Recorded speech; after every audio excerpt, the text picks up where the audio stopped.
Imagine you are a man who spent his entire life lifting others upward. He gave his strength, his opportunities, everything to the people he trusted the most.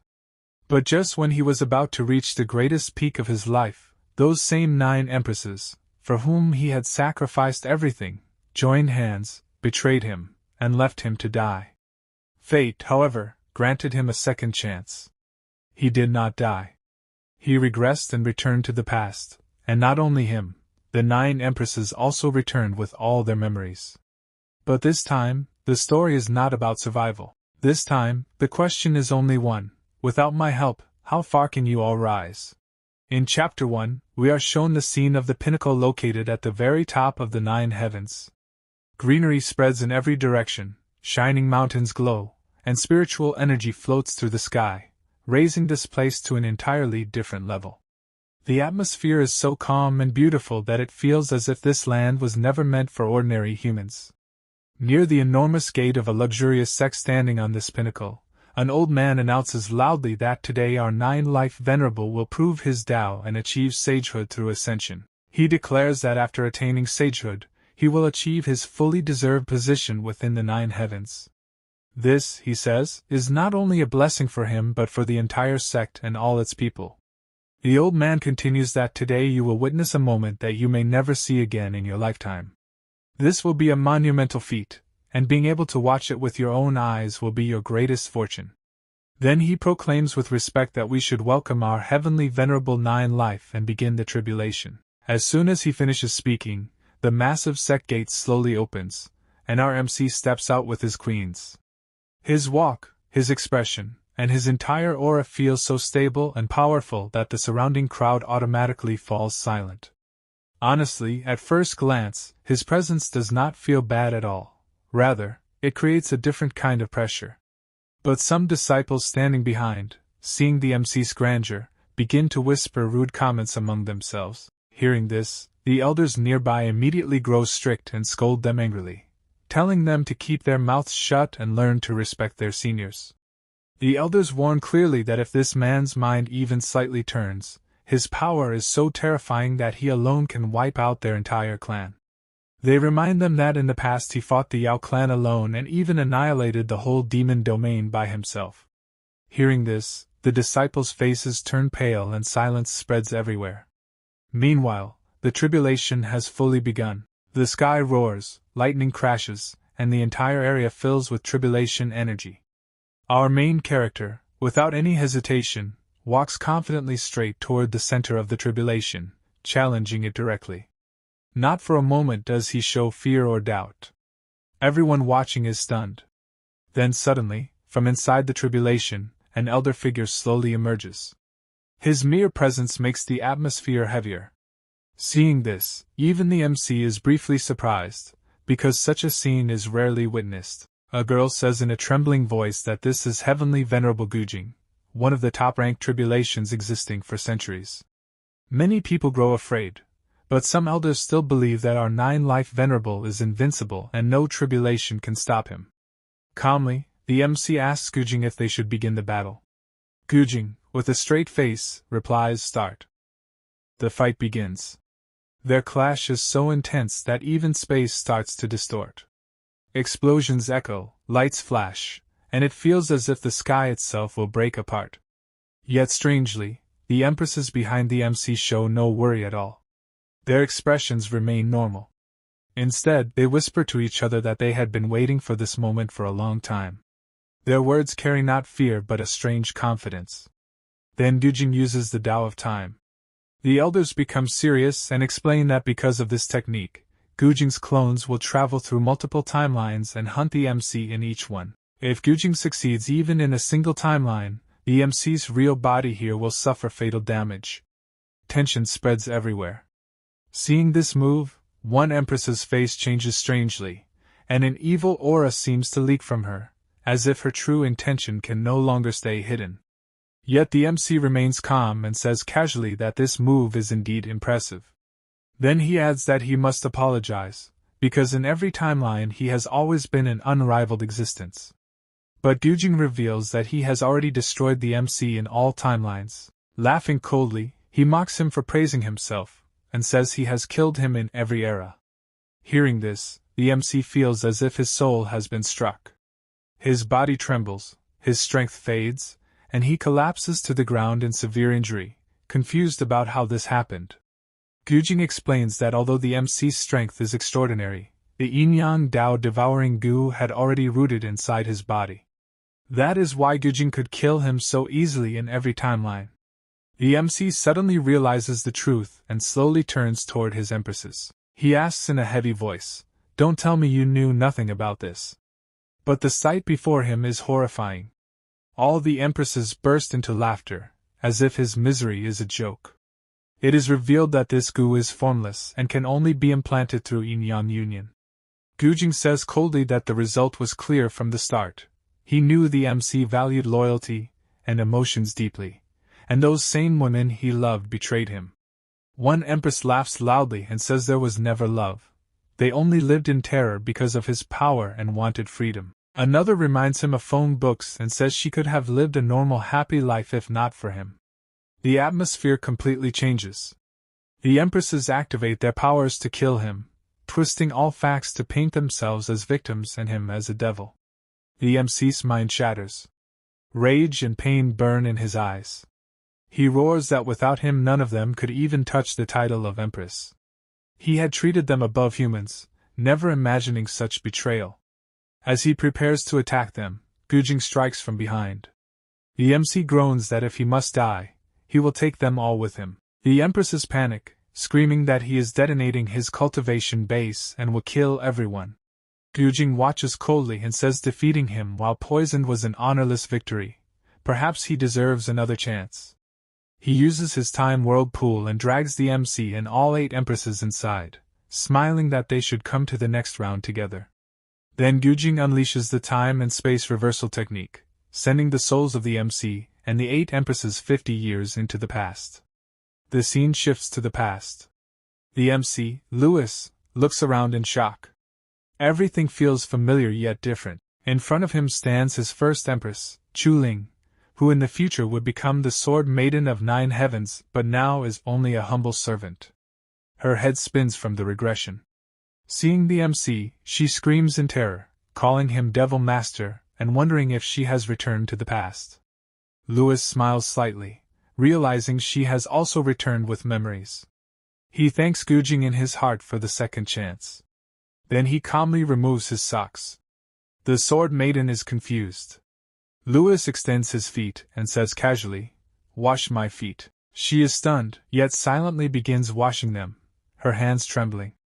Louis thinks he could kill her now, but death is not the cruelest punishment. He will let her live, so she can experience the absolute misery of a life without him. He tells her calmly that none of this was a dream, they have truly returned to the past. She is shocked and asks, "We all?" Louis cuts her off and says everything is real. Gujing's technique brought them back, and he remembers every word she spoke that day. Her arrogance still remains and she asks, "So what now?" Louis smiles with an evil glint and says only one word, "Enough." Then he declares, "You wanted freedom, didn't you? From this moment onward, you are free."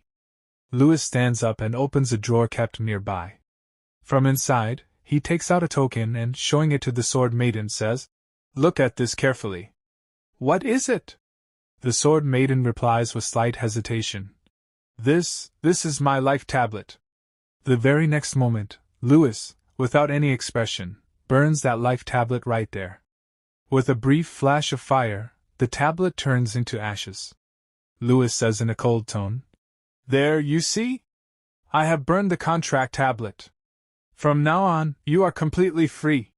Whenever you want, you can return to your true sword manner." Seeing this, the Sword Maiden becomes shocked, yet she still composes herself and speaks in a straight tone. "Louis, you had 9 lives, yet in your first life, why did you choose to self-destruct?" But Louis no longer wishes to keep any kind of relation with her. His face hardens. He turns toward her angrily and says, "Mind your own business and get lost from here." Hearing this, the Sword Maiden also begins to leave without stopping. While walking away, she says in a cold voice, "Fine. Now that we all have been reborn, I swear that this time I will give you a truly miserable end. As she walks, she thinks to herself, Louis, I possess an innate sword body. If none of this had happened because of you, my life would have been far more glorious. Stepping outside, she says in an emotional tone, Father, mother, brother, your daughter is finally coming back. From behind, Louis watches her walking toward the Chu manor with such emotional steps. The same evil smile rises on his face again, and he murmurs slowly, A father, a shameless mother, a trash brother, and this poor girl. He thinks further. Once you return, you will understand what a true devil's cave really is. In this life, I am absolutely not going to show them any mercy. The chains of those 8 women will no longer bind me. No matter what happens, I will definitely ascend to an even higher realm. Just as the MC is about to close the door of the room, suddenly, with a loud bang, the door shatters. A long leg kicks straight inside and attacks him directly. The moment Louis sees this, only one name echoes in his mind, Fairy Red Silk. But the next second he corrects himself. No, in this life her name is still Hong Ling. Then we clearly see that the girl who broke the door and entered is none other than her. Filled with rage, Hong Ling stands before the MC and shouts his name. Without thinking for even a second, she attacks him and screams, Today I will definitely kill you!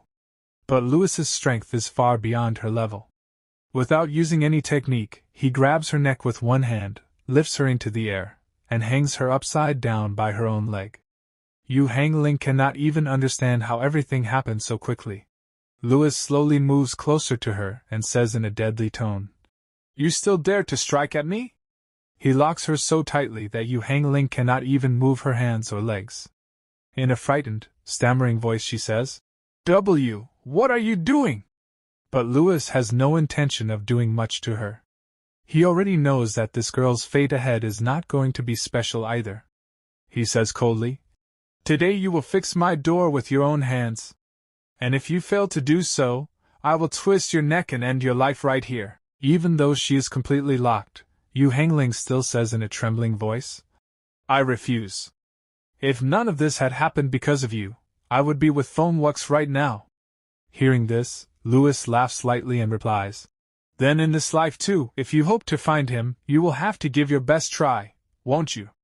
The moment she hears this, Hong Ling's face tightens. Fear spreads through her entire body and she says while trembling, I will fix it. I will repair the door. Please let me go. But Louis tightens his grip on her neck even more. At that moment Hong Ling thinks in her mind, Damn it, even after returning to the past, I am still no match for him. As soon as she completely gives up, Louis throws her to the ground like an insect and says in a harsh voice, Now get to work. And if I don't find this door fixed when I return, you are finished.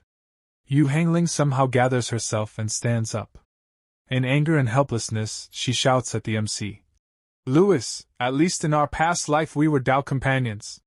How can you treat me like this? Hearing this, Louis's face remains emotionless. In an ice-cold tone he replies, That was in the past. In this life, you and I are nothing to each other. Those words hit Hong Ling like a thunderbolt. Anger, humiliation, and helplessness appear clearly on her face. She has nothing left to say, and the scene changes from here. Now we are shown a beautiful garden area. Colorful flowers bloom all around, the atmosphere is peaceful, and faint spiritual energy flows in the air. Louis walks into this garden. Here, an extremely angelic and beautiful woman is taking care of the plants. This is Bai Tsulong. The moment Louis steps into this place, Bai Tsulong immediately senses him. She looks forward, and Louis respectfully greets her, calling her master. But seeing Louis, Bai Tsulong's expression suddenly changes. She asks directly in surprise, Why do you have only one life left now? Hearing such a direct question from his master, Louis hesitates for a moment. Scratching his head lightly, he says, This disciple's skills were somewhat lacking. During a cultivation session, to force a breakthrough, I merged my 9 lives into one. That is why only one life remains now. Bai Tsulong's anger becomes visible. Looking at him sternly, she says, I have found a way to suppress the Chaotian power. So forget the events of the past life as just a dream. We will never allow those things to happen again, she adds in a sharper voice. And if such filthy and treacherous thoughts ever arise in your mind again, I will not hesitate for even a moment to erase your existence from this sect. Louis replies calmly. This disciple will carve Master's teachings in his heart. Outwardly he appears obedient, but inside he laughs lightly and thinks, do you really believe you found a method? If I had not transferred the ocean poison into my own body, do you think you could ever have ascended as a Tian Empress? Here we clearly understand that Bai Tsulong was also one of the Empresses in the past life, now appearing as his master. The scene changes again. The MC is sitting alone on a mountain peak. Looking at the sky and the world below, he says to himself, no, my cultivation base has fallen back to the 5th stage of qi condensation. It seems I must grind everything from zero again. Then he whispers, old friend, are you still with me? Immediately a system notification opens before him. 3 options appear: cultivation, deduction, enlightenment. A robotic voice echoes, I am here, host. What do you need? Hearing this voice, Louis feels a strange relief. Smiling lightly, he says, thank goodness, you came with me too. But wait, do you no longer need energy to operate? With a soft ding sound, the voice replies, I have now become the heavenly Tao itself. Why would I need energy? Louis nods and says, true, but as heavenly Tao, haven't you become a bit too ruthless? He complains, was it really necessary to drop the most dangerous top-tier tribulation of all eras on my head? The calm, merciless voice answers, absolutely necessary. After all, you are my host. Preparing the ultimate challenge is my duty. Louis's face falls. He says dryly, thanks a lot. Then taking a deep breath, he says, fine, let's begin cultivation. The system ignores his sarcasm and replies casually, you are welcome. Initiating the cultivation of the 9-life undying heavenly scripture. The scene shifts to the Sword Maiden. Outside the Chu Sword Manor, long stairs appear. The exhausted Sword Maiden climbs them step by step. Every stair feels like a test, yet somehow she reaches the top. Standing before the manor, she says breathlessly, Father, Mother, I have returned. Her eyes become moist, believing everything will be fine now. But the guard at the gate sees her and becomes shocked. He thinks, is this really the eldest miss? Why has she returned? He blocks her path and shouts harshly, where did this beggar crawl up from? Trash like you has no place in the Chu Sword Manor. Get lost. The Sword Maiden becomes confused and says, I am not a beggar. I am the eldest Miss, Chu Ling. Seeing she does not retreat, the guard draws his sword and yells, shameless rat. How dare you disguise as the eldest Miss? Suddenly Chu Ling grabs the blade with her bare hand and says emotionally, Chu Si, look at me carefully. I am Chu Ling. You used to carry me in your arms and buy me candies, remember? But the guard shakes her hand off and shouts, you don't have the blood of the Chu family. Why did you come back? Inside he panics, thinking she barely escaped that devil's den. Why return to throw herself into the grave again? Chu Ling cries that though not biological, her parents treated her as true flesh and blood. Hearing this, another guard realizes the truth and shouts, This really is the eldest Miss. Chu Ling has returned. Chaos spreads in the manor. The manor lord, her so-called father, rushes out with fake concern, followed by his wife. Chu Ling runs and hugs her father, crying, Father, I am back. Her mother wipes her tears with false affection and asks where she was. Chu Ling says she was held hostage by the Great Tao sect and escaped secretly. At that moment a man arrives and seeing Chu Ling, his legs tremble. He thinks in relief, thank goodness, my scapegoat has returned. Now I will survive. This man is Chu Sifei, Chu Ling's elder brother. The scene shifts to chapter 2 and back to Louis. He cultivates with full concentration. We are told this is the first heaven, the weakest world, divided into many realms: prenatal, postnatal, qi gathering, origin core, shattering, infant void, refining, and Tao integration. With past life experience, Lewis cultivates for 15 days and reaches the 9th layer of chi refining, then begins origin core formation. But suddenly he feels something wrong. His chest grows heavy, breathing falters, and he coughs blood. He mutters, "What is happening?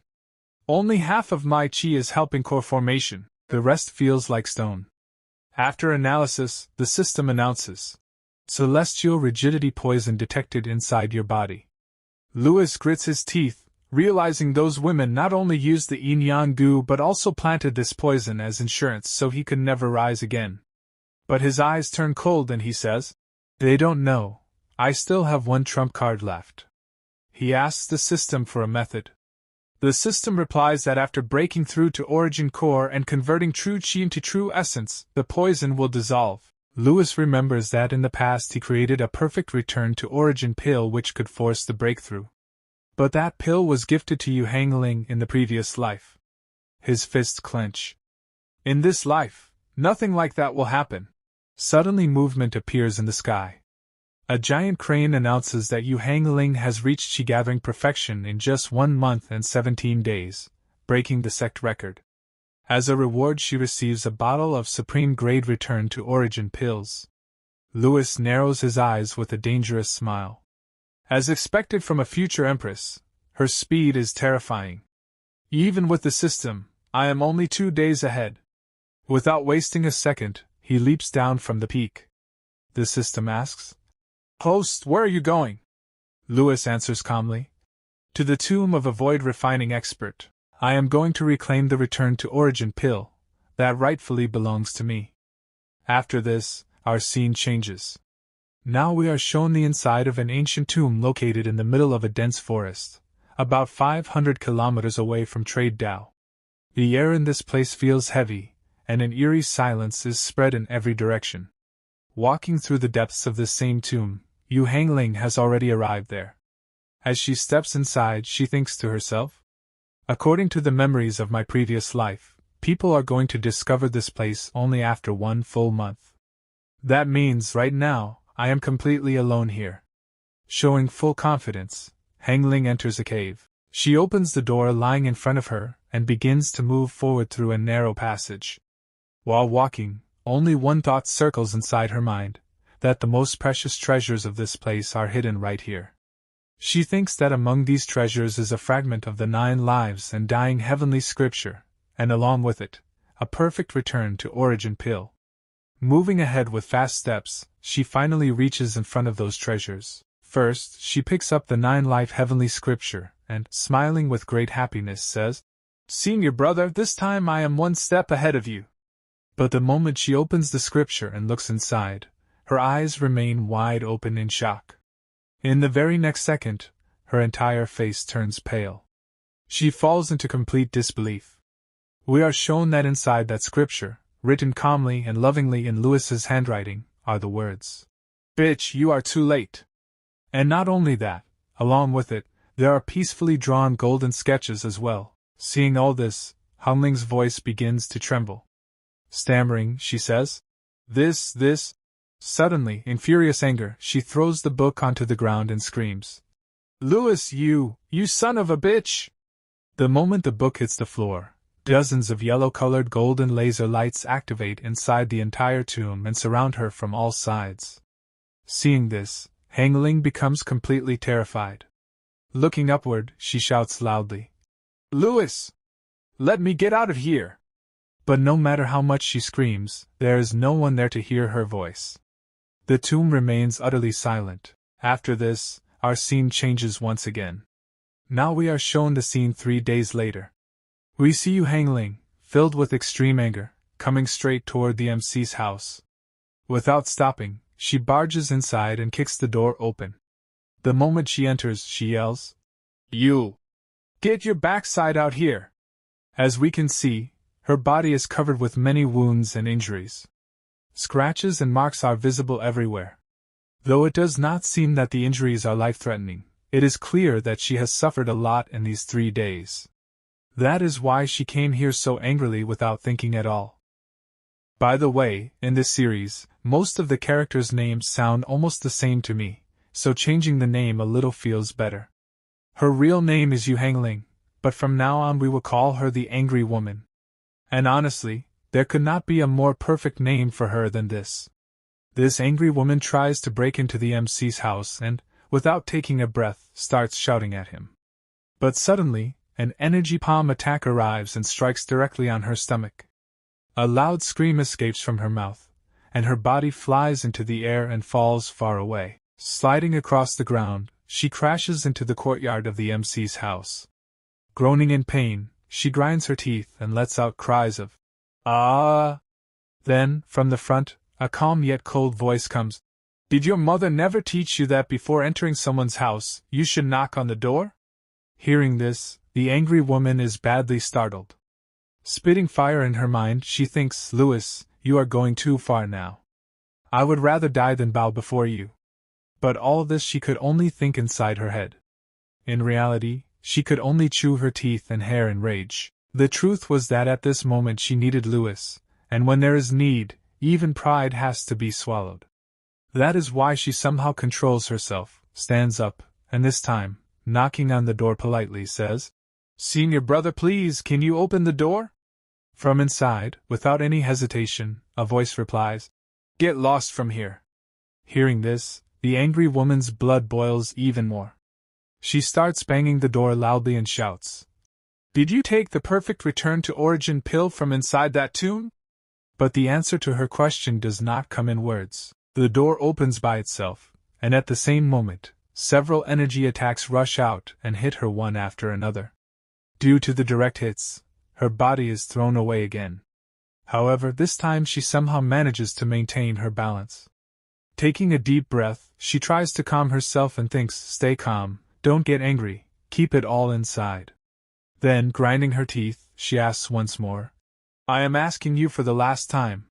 Did you take the perfect return to origin pill from that tomb?" From inside comes the same calm and merciless voice of the MC. "No. Now get lost from here." Hearing this, the angry woman completely loses her patience. Rage fills her eyes, energy bursts from her body, and activating her powers, she rushes straight to attack Louis. She screams, "You have the courage to take it, but not the courage to admit it. Louis, now I will fight you to the death." But just then, suddenly the MC's master appears in front of her. She releases her aura, and in that very moment all of Hong Ling's movements are locked in place. Her voice carries depth and pressure as she says, "Hong Ling, calm down." Hearing this, all of Hong Ling's anger vanishes as if blown away by wind. Her face changes, and in a trembling voice she says, "Master." The next second, she falls to her knees and starts crying bitterly like a child. She wails, "Master, he hit me." Sobbing, she exaggerates everything as if all the fault belongs to the other side. After hearing all this, her master slowly turns toward the MC and asks in a strict voice, "Louis, why did you raise your hand on your own junior sister?" Here one thing needs to be clarified. In the previous episode I had said that this master might have been the MC's wife in his previous life. But looking at the reactions and behavior so far, that does not seem clear at all. The story has not confirmed anything like that, and her expressions also do not indicate such a relationship. Yes, it does feel that as a master she knows that the MC had 9 lives before and now only 1 remains. Perhaps that is why she understands that the MC has returned to the past carrying all the anger of his previous lives. The rest of the truth we will know as the story moves forward. For now, let us continue the story. When his master asks this question, Louis opens his eyes and replies angrily, "She barged in without knocking. She has no manners at all." Hearing Louis's words, his master does not argue much. She calmly walks toward Hong Ling, helps her stand, and says in a gentle voice, "But still, after all, she is your junior sister. Let this matter end here." Then looking at Hong Ling, she asks, "By the way, why did you come to Louis today?" Hearing this, the angry woman points directly at the MC and says loudly, "He took the perfect return to origin pill. He has no use for it, so I wanted to trade something with him for it." Hearing her words, Louis's master turns to the MC and says in a softer tone, "Louis, your aptitude is exceptional. You absolutely do not need the perfect return to origin pill. Why don't you give it to your junior sister? If you need anything else, I can provide it to you. Even after such calm and reasonable persuasion, Louis's expression does not change at all. Sitting in the same attitude, he replies coldly, Sorry, but I also need this perfect return to origin pill. Hearing this, Hong Ling flares up again and shouts, What nonsense are you talking about, Louis? Do you really think that without this pill I cannot condense my origin core? Due to her constant shouting, Louis's concentration breaks. He slowly gets down, puts his hand inside his sleeve, and takes out the same return to origin pill. Then he lets out a deep breath. Seeing this, his master's face brightens, and she happily says, There we go. That's a good boy. She is about to praise him more when the atmosphere suddenly changes again. At that very moment, the MC gives a slight smile. With a "heh" sound, he throws the pill directly into his mouth and chews it in front of his master before swallowing it. Seeing this, his master is badly shocked. Her eyes widen and she says sternly, Louis, why did you do this? Your master is very disappointed. Before she can say anything further, the angry woman standing there explodes in rage. Grinding her teeth, she turns back and screams while leaving. Louis, just wait. I will condense my secret core and take full revenge for this humiliation. Seeing her open hostility, the master's face becomes even heavier. Taking a deep breath, she says, I know you still have a lot of anger inside you. But was it really necessary to go this extreme? With this disappointed expression, the scene changes. Now we are shown the scene of the Sword Manor. Here the Sword Maiden is sitting comfortably while someone is feeding her with a spoon. Her mother, in a sweet and loving voice, says, Your mother steamed this emerald rice congee with her own hands, only for you. Taste it and tell me if it is good. As soon as the Sword Maiden eats it, her face lights up. With happiness and emotion, she says, Thank you, mother. In this whole world, only you treat me the best. I never want to leave your and father's side in this life. Hearing this, her mother smiles slightly and asks playfully, Really? Even more than your birth parents? The Sword Maiden replies with a smile, They disappeared right after giving birth to me. How can they be compared with your treatment? Hearing this, her mother laughs softly and says, All right, that's enough. Now hurry and rest a little. The Sword Maiden gently replies, But her mother, inside her heart, is laughing in a strange way, a very relieved and eerie laughter. She thinks, We are saved, we are finally saved. Now our entire family is safe. On the other side, the Sword Maiden suddenly begins to feel extremely sleepy. Her eyes grow heavy, and in a hesitant voice she asks, Mother, why am I suddenly feeling so sleepy? Then her mother slowly turns back with the same sweet yet cold voice and says, If you feel sleepy, just sleep a little. The moment she says this, the Sword Maiden loses control over her body. Overwhelmed by drowsiness, she cannot even hold herself and collapses onto the bed. Holding her head in pain, she thinks, Today everything feels so strange. Why am I feeling such strong sleepiness? This uncomfortable feeling has never happened before. Forcing herself, she releases her aura and commands internally, Circulate Great Lotus Sword Scripture. Tell me what is wrong with my body. But the moment she sees the result, her heart sinks. She trembles in shock. Have I been poisoned? How is this possible? Could it be because of the emerald rice congee? Just then, a knock comes at the door. A voice asks, Have you already fallen asleep? Confused and scared, she immediately lies down, pulls the blanket over herself, and pretends to be deeply asleep. The door slowly opens. Her mother enters with 3 other people. This time her voice holds no sweetness. In a cold, heavy tone she says, Good. The poison has started working. Now we can begin our task. One of the 3 steps forward. It is none other than the Sword Maiden's own brother. Smiling at his mother, he says, Mother, you are truly as impressive as people say. The older the ginger, the spicier the spice. Mother and son both stare at the Sword Maiden with deadly eyes. The mother says coldly, Come, lift her and deliver her to our old ancestor. The brother laughs frighteningly. But they have no idea that the Sword Maiden is still conscious. She hears everything clearly. Every word pierces her heart like a knife. Hearing such horrifying things from her own mother and brother shatters her completely. Tears flow silently from her eyes. She cries inside, screams inside, but her body betrays her. At that moment she realizes, the home she believed was the safest place in the world has become the most dangerous cage of her life. We are shown that two servants were carrying the Sword Maiden and moving forward in one direction. And right behind them, the entire family of the Sword Maiden was also walking along. Just then, the Sword Maiden's father calls one of the servants and asks him, "Did you take care of Chuzi?" This Chuzi is the same guard who had stopped the Sword Maiden from entering at the beginning. The servant replies, "My lord, we have completely taken care of Chuzi and his family. Not a single survivor remains." Hearing about that servant, the main lord's eyebrows rise in irritation, and he says coldly, "Excellent. I never even imagined that a mere servant could ruin my grand design." Then, snorting angrily, he looks sideways at his son and says, "If she had not suddenly run back here to end her own life, you would have been the one offered in the sword sacrifice. Your life was spared this time, so take this as a lesson.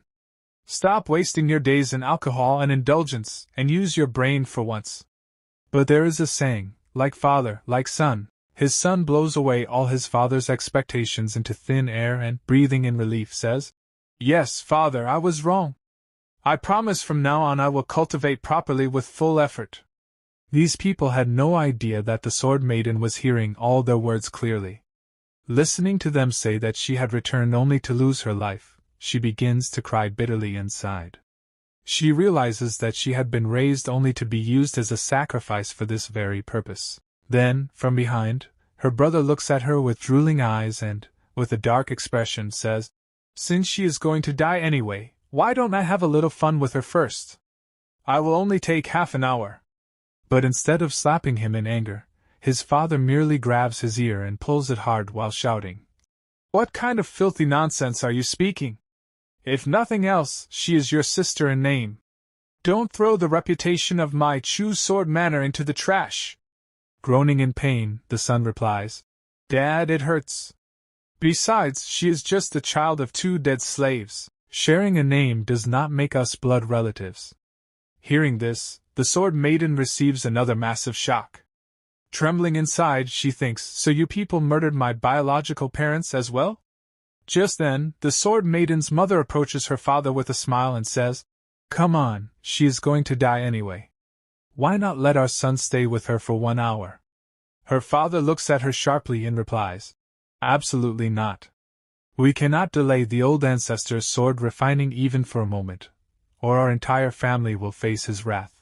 Seeing even her so-called mother speaking such vile words, the Sword Maiden feels an unbearable rage rising inside her. She thinks, "I treated her like my own mother my entire life, and yet she can say such disgusting things about me." Regret floods her heart, and she whispers in her mind, "Louis, is this the truth you were trying to protect me from? Is this the reason you never allowed me to return home?"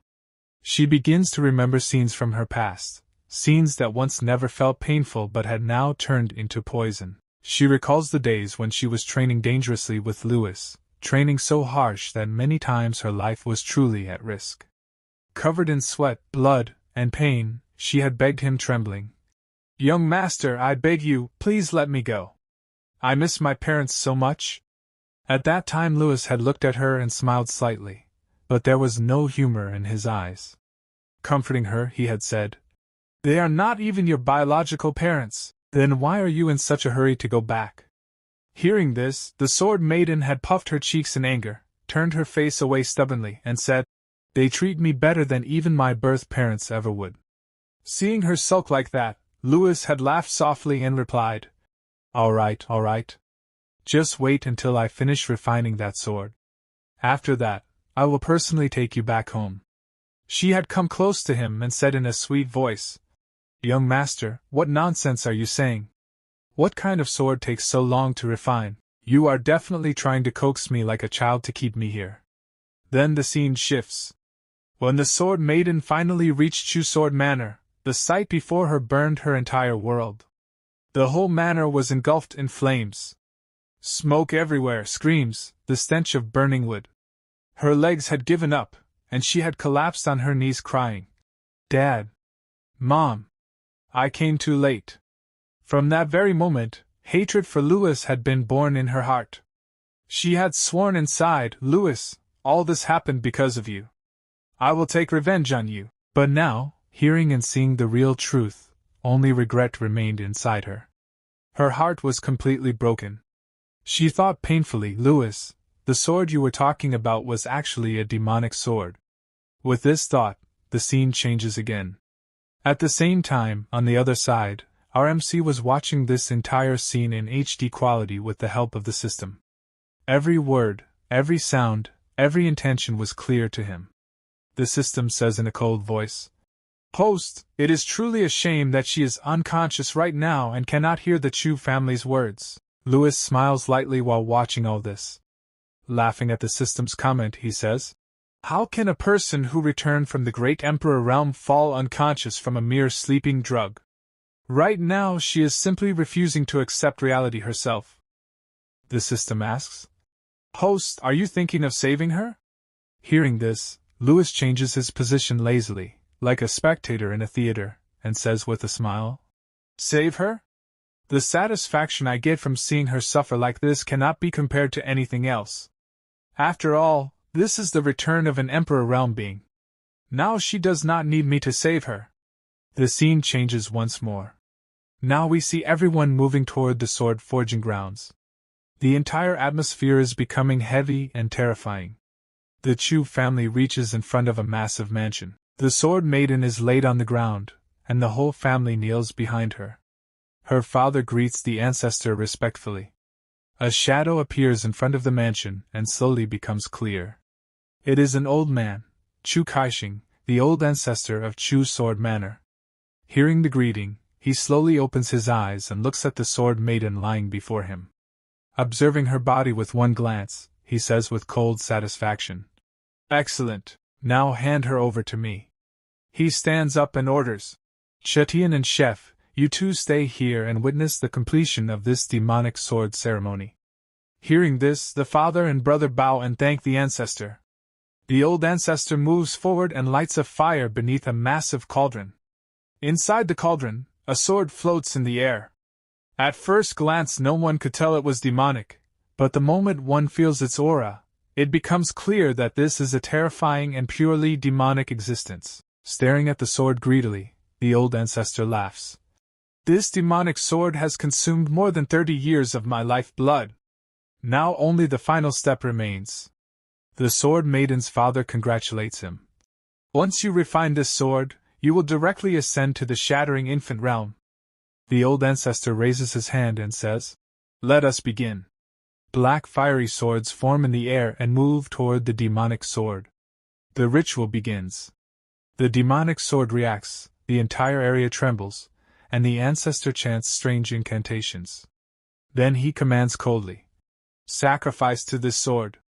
At that moment, the Sword Maiden's father lifts her in his arms and walks forward, saying emotionlessly, "Today you serve as the sword sacrifice for our Chu clan. Raising you for so many years was not in vain." There is no regret in his voice, no hesitation, only cold utility. Without wasting a second, he throws the Sword Maiden directly into the blazing cauldron. She falls into the raging flames. The heat tears through the air, yet not a single scream leaves her mouth. Her brother watches with his tongue out and says disgustingly, "What a waste, such a tragic waste." But then something happens that no one had imagined. Despite falling into the fire cauldron, the Sword Maiden is smiling. There is no pain on her face, only a strange calm and cruelty. Suddenly she reacts, spits out blood, and that blood flies straight onto the demonic sword. The moment her blood touches it, terrifying flames erupt from the sword. The vibrations multiply, as if the sword has come alive. Seeing this, her father panics. What is happening?" And right before his eyes, the demonic sword disappears in a blur and appears directly in the Sword Maiden's hands. The sword's energy begins to support her. The flames no longer burn her, instead they lift her. She floats inside the cauldron and looks straight at the old ancestor, no pain in her eyes, only murderous intent. The old ancestor is shocked. Her brother screams, "Dad, she's not dead!" The ancestor trembles. How is this possible? But before he can react, she rushes forward at full speed, aiming to pierce his chest in one strike. He hurriedly pulls out a green sword and shouts, "Damn it!" Yet the moment his sword collides with her demonic blade, it shatters instantly. His body is thrown back. He yells, "You cannot use such a demonic sword." Before he can finish, her blade moves like a venomous snake, and in the next second his head is separated from his body. Blood rains everywhere. Flicking the blood from her sword, she says coldly, "Demonic swords are forged to slaughter demons." Her anger has reached its peak. Betrayal, regret, and rage have burned her heart completely. She had waited for her family for 2 lifetimes, trusted them with every breath, and this was the result. Now only hatred remained. Now the Sword Maiden begins to walk toward her own father, her entire body burning with rage. Her steps are heavy, but her intention is crystal clear. Seeing her approach, her father becomes so terrified that his legs start trembling uncontrollably. The color drains from his face. He immediately falls to his knees, stretching his shaking hands forward as he stammers, "Why are you really Chu Ling?" No, you can't be Chu Ling." But Chu Ling is no longer in a state to listen to anyone. She has gone completely mad with fury. Killing intent pours out of her body, making the air itself feel heavy and suffocating. With a cold, expressionless face she stops right in front of him and, in a slow yet terrifying voice, asks, "Why? I treated all of you like my closest family. I trusted you with closed eyes. Then why did you do all this to me?" Her father doesn't even have the courage to answer her question. Trembling in fear, he blurts out, "Chu Ling, look how powerful you've become now. We don't need to sacrifice you for any sword anymore. Come, let's go home together. Everything will be fine." But Chu Ling has already seen his true face. She lets out a faint laugh, a laugh filled with both pain and hatred. Pulling out her sword, she says coldly, "You are not even worthy to take my name with that filthy mouth." Without a single moment of hesitation, she swings her blade. In one strike, her father's head flies into the air, blood spraying everywhere like a fountain. At that moment, Chu Ling looks exactly like a demon, ready to cut down anything that stands in her path without mercy. After that, she turns around. In front of her stands her so-called brother. The moment his eyes meet Chu Ling's, he is struck with terror. He steps back, his lips trembling. Looking at him with icy eyes, Chu Ling says, "Now as for you, you animal." Her brother immediately interrupts, dropping to his knees and banging his head on the ground repeatedly. Yes, I'm an animal. Just treat me like a dog and let me go. Please don't kill me." But in the blink of an eye, Chu Ling's sword moves again. His neck is severed instantly, and his body collapses to the ground. Chu Ling says without any emotion, "You are worse than a dog." At a distance, her mother, who still had no idea about the fate of her husband and son, becomes confused seeing the scene. All she can see is Chu Ling walking out of the sword forging grounds alone with a sword in her hand. Her steps are calm, her face emotionless, but behind her lies a tale of death and blood. Shocked, her mother walks forward and asks in confusion, "Chu Ling, how did you come out? And the others, where are they?" Chu Ling keeps walking without stopping, without even looking at her. As she passes beside her mother, she answers in a cold voice, "Who exactly are you talking about?" Her mother grows even more nervous and hurriedly says, "Your father, your brother, your family."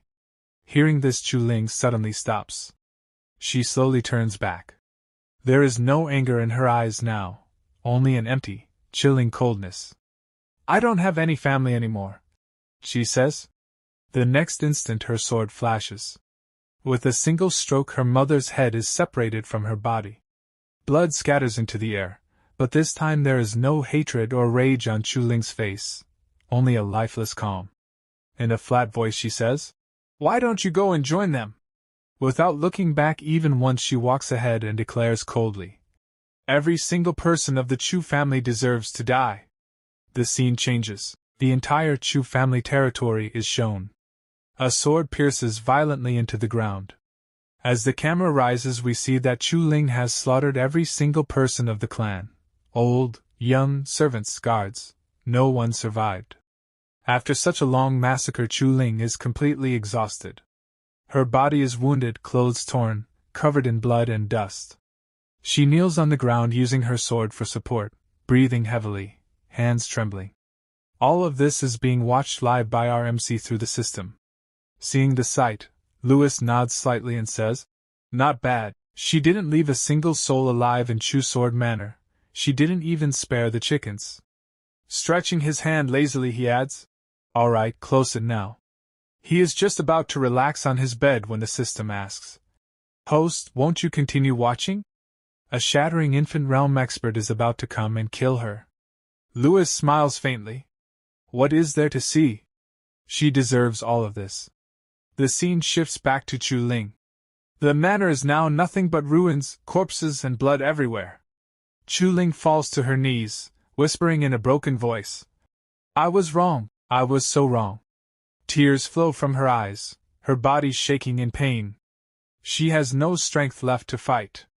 From a distance someone approaches, the shattering infant realm expert, Reverend Li Jian. The moment he sees Chu Ling and the demonic sword in her hand, greed shines in his eyes. This demonic sword, it's actually complete. Laughing, he pulls out his blade and shouts, "That sword only brings you pain. Let me free you from it." He attacks at full speed, but Chu Ling barely tilts her sword, offering almost no resistance, as if she has already accepted death. Yet Li Jian suddenly stops his blade near her neck, noticing she hasn't reacted at all. No fear, no hope, nothing. He laughs madly. "Just as I thought, she has completely lost her mind." But at that very moment Chu Ling moves. With a single block she releases an overwhelming force that blasts Li Jian away, tearing his clothes and throwing him to the ground. Stunned, he mutters, "She's only at Origin Core Realm. How can she have such terrifying sword skills?" Chu Ling stands there lifelessly, as if emotions have abandoned her. Li Jian stares greedily. This girl hides a huge secret. The sword isn't the only treasure here. Suddenly Chu Ling turns and begins running away. Li Jian is shocked. What? She wasn't reacting at all just now. He chases after her, shouting obscenely, "Don't run! Be a good girl and come to Li Jian." Chu Ling keeps running despite her injuries, blood dripping with every step. Her lips tremble as she repeats, "I was wrong. I must repent. I must repent." Her mind seems broken, clinging only to guilt and regret. The scene shifts to Lewis. Outside, the furious woman Hong Ling is banging on his door, screaming accusations. Lewis sits calmly in meditation. The system asks, "Host, she is insulting you so badly. Will you just listen?" Without opening his eyes, Lewis replies, "Block my ears. I must focus on cultivation. Nothing will stop me from achieving sagehood." Later, Hong Ling's master arrives and scolds her, revealing how Lewis refined every treasure for her countless times. Hearing this, Hong Ling is shaken, but still refuses to apologize. Her master angrily sends her to the back mountain to reflect. Finally, the scene changes again. Barefoot and wounded, Chu Ling climbs the stairs toward Lewis's mountain, leaning on her demonic sword. There is no hatred left in her eyes, only exhaustion and regret. Looking toward Lewis's courtyard, she whispers softly, "Great Tao." She stands there trembling, breathing heavily, staring at the place as if realizing for the first time everything she has lost in her life. At that moment, someone noticed Chu Ling standing there and cried out in shock, "Who goes there?" Before anyone could react, Chu Ling's strength gave out. She collapsed to the ground and fainted. Yet, just before losing consciousness, she murmured weakly, "Bailon Peak. Lu Yi. I am Ling." The female disciple rushed toward her in alarm, but a sharp voice suddenly stopped her. "Stay your hand, fellow Taoist. When the female disciple looked up, she saw Li Jian descending from above. He landed gracefully and said, "Fellow Taoist, I have hunted this vile creature to this very spot. I mean no disrespect to the majesty of the great Tao sect. I shall remove this trash immediately." Li Jian stretched out his hand toward Chu Ling, but the female disciple instantly drew her sword and blocked his path. "Not so fast. Since she invoked the name of one of my sect members, I intend to return and verify it. If he claims not to know her, only then may you take her away."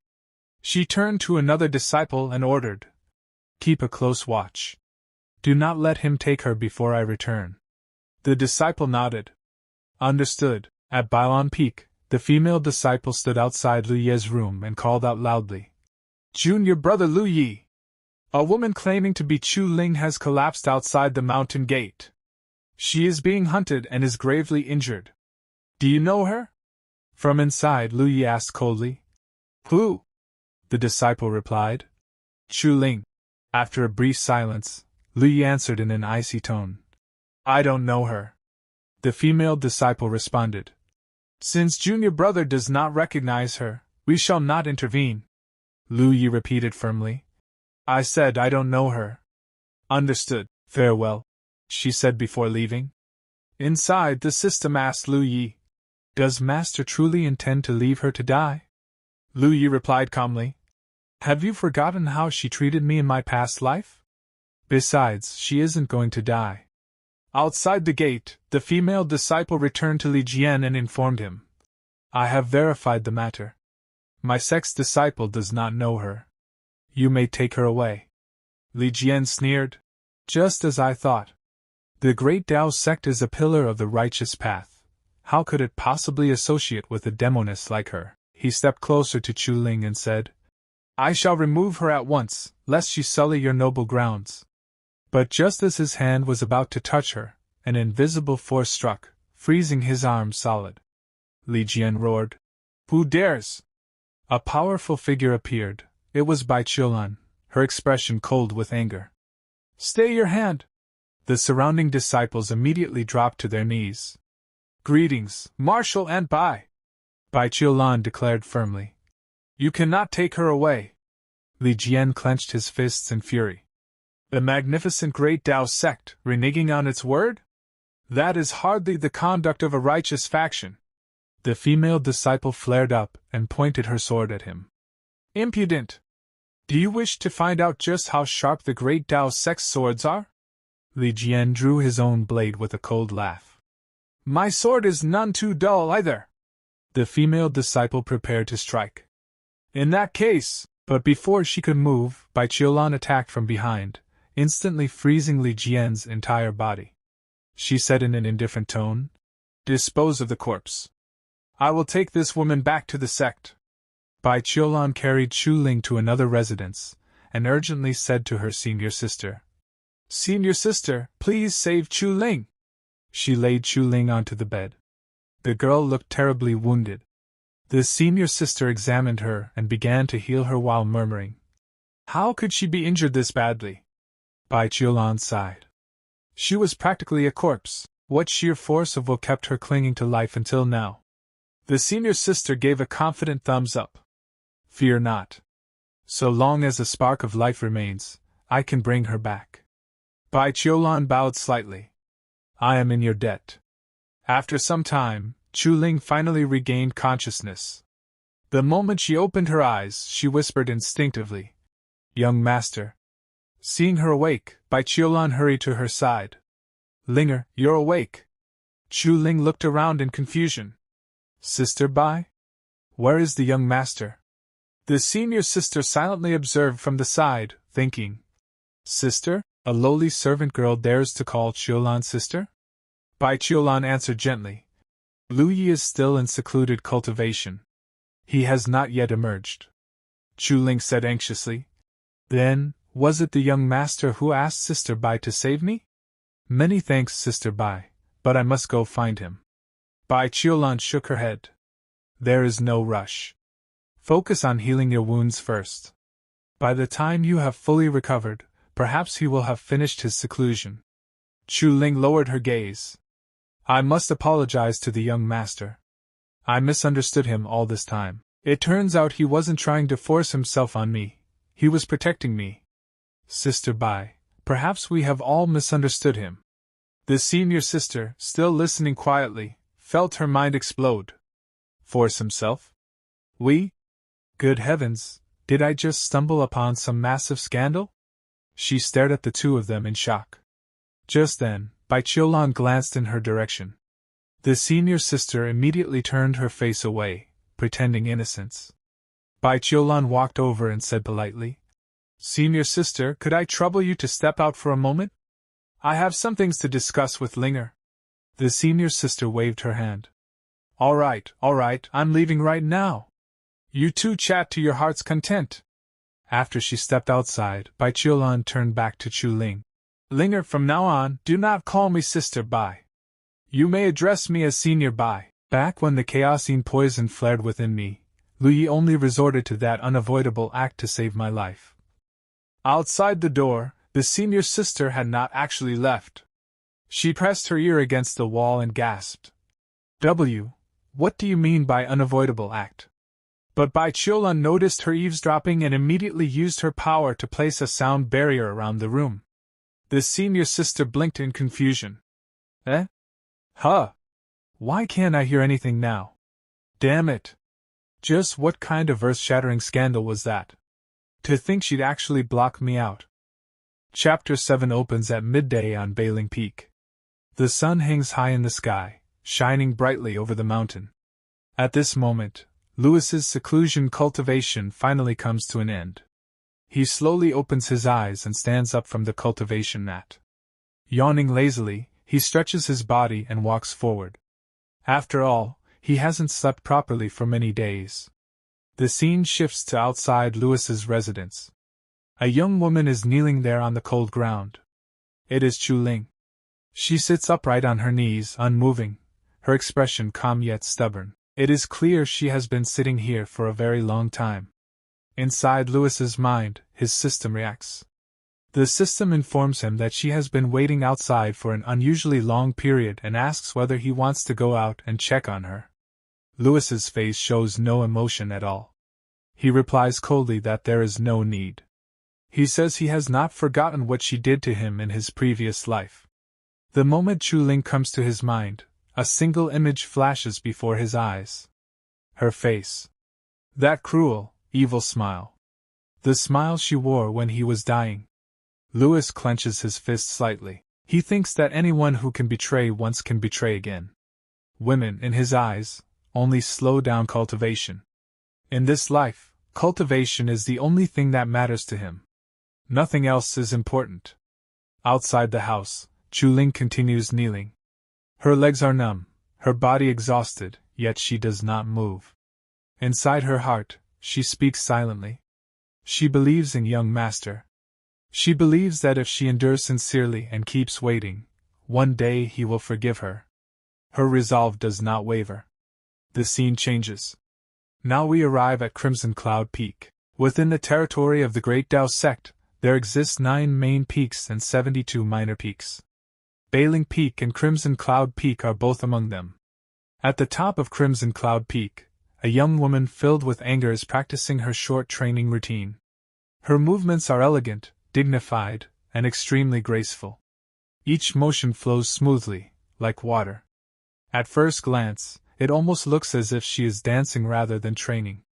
With every step and turn, even the surrounding wind seems to follow her movements, swirling gently around her body. Whether these movements contain true killing power or not is unclear. She looks beautiful, majestic, yet dangerous. She is not alone. From behind a large rock, someone is secretly watching her. It seems she has unknowingly gained herself a stalker. A shy-looking young man. His name is Ling Wuxiang. Most people simply call him Ling. Ling is completely mesmerized. He watches her movements without blinking, his mind utterly captivated. Somehow, even her anger appears beautiful to him. Just as he is about to think further, a sharp sound cuts through the air. A flying sword suddenly shoots toward his hiding place and slams directly into the rock in front of him. Ling gasps in shock, letting out an involuntary sound. The young woman stops her movements and speaks calmly, her tone unusually composed. She asks who is hiding there. Ling hesitates for a moment, then steps out from behind the rock. At the same time, the woman leaps forward with a light movement and lands right in front of him. Ling hurriedly brings his fists together and greets her. He introduces himself as Ling Wuxiang, addressing her as junior sister Hong Ling. He explains that he is the newly inducted head disciple of Crimson Cloud Peak. Even though Hong Ling's face looks irritated and sharp, in Ling's eyes, she looks unbelievably beautiful. Hong Ling speaks again, her voice surprisingly soft. She says she knows his name. Inside her mind, memories surface. She recalls hearing this name long ago. When senior brother Louis refused the position of Holy Son of the Great Tao sect, this man inherited that role. In the future, he ascended all the way to the 8 heavens. And in the end, he died while fighting within the dark turmoil. In her heart, she acknowledges that he should be counted as a true hero. Ling remains in his greeting posture, smiling awkwardly. He says he just witnessed the technique she was practicing and praises it as magnificent. He asks whether he can receive some guidance from her. Hong Ling lets out a light laugh and takes a deep breath. With an air of absolute superiority, she tells him that he is no match for her. That single word stirs something inside Ling. His expression turns serious. He draws his sword and says that even though she is younger than him, she speaks with far too much arrogance. He adds that whether or not he is her match can only be determined after they try. In the next instant, Hong Ling activates her movement technique and appears extremely close to his face. Smiling faintly, she suggests something else.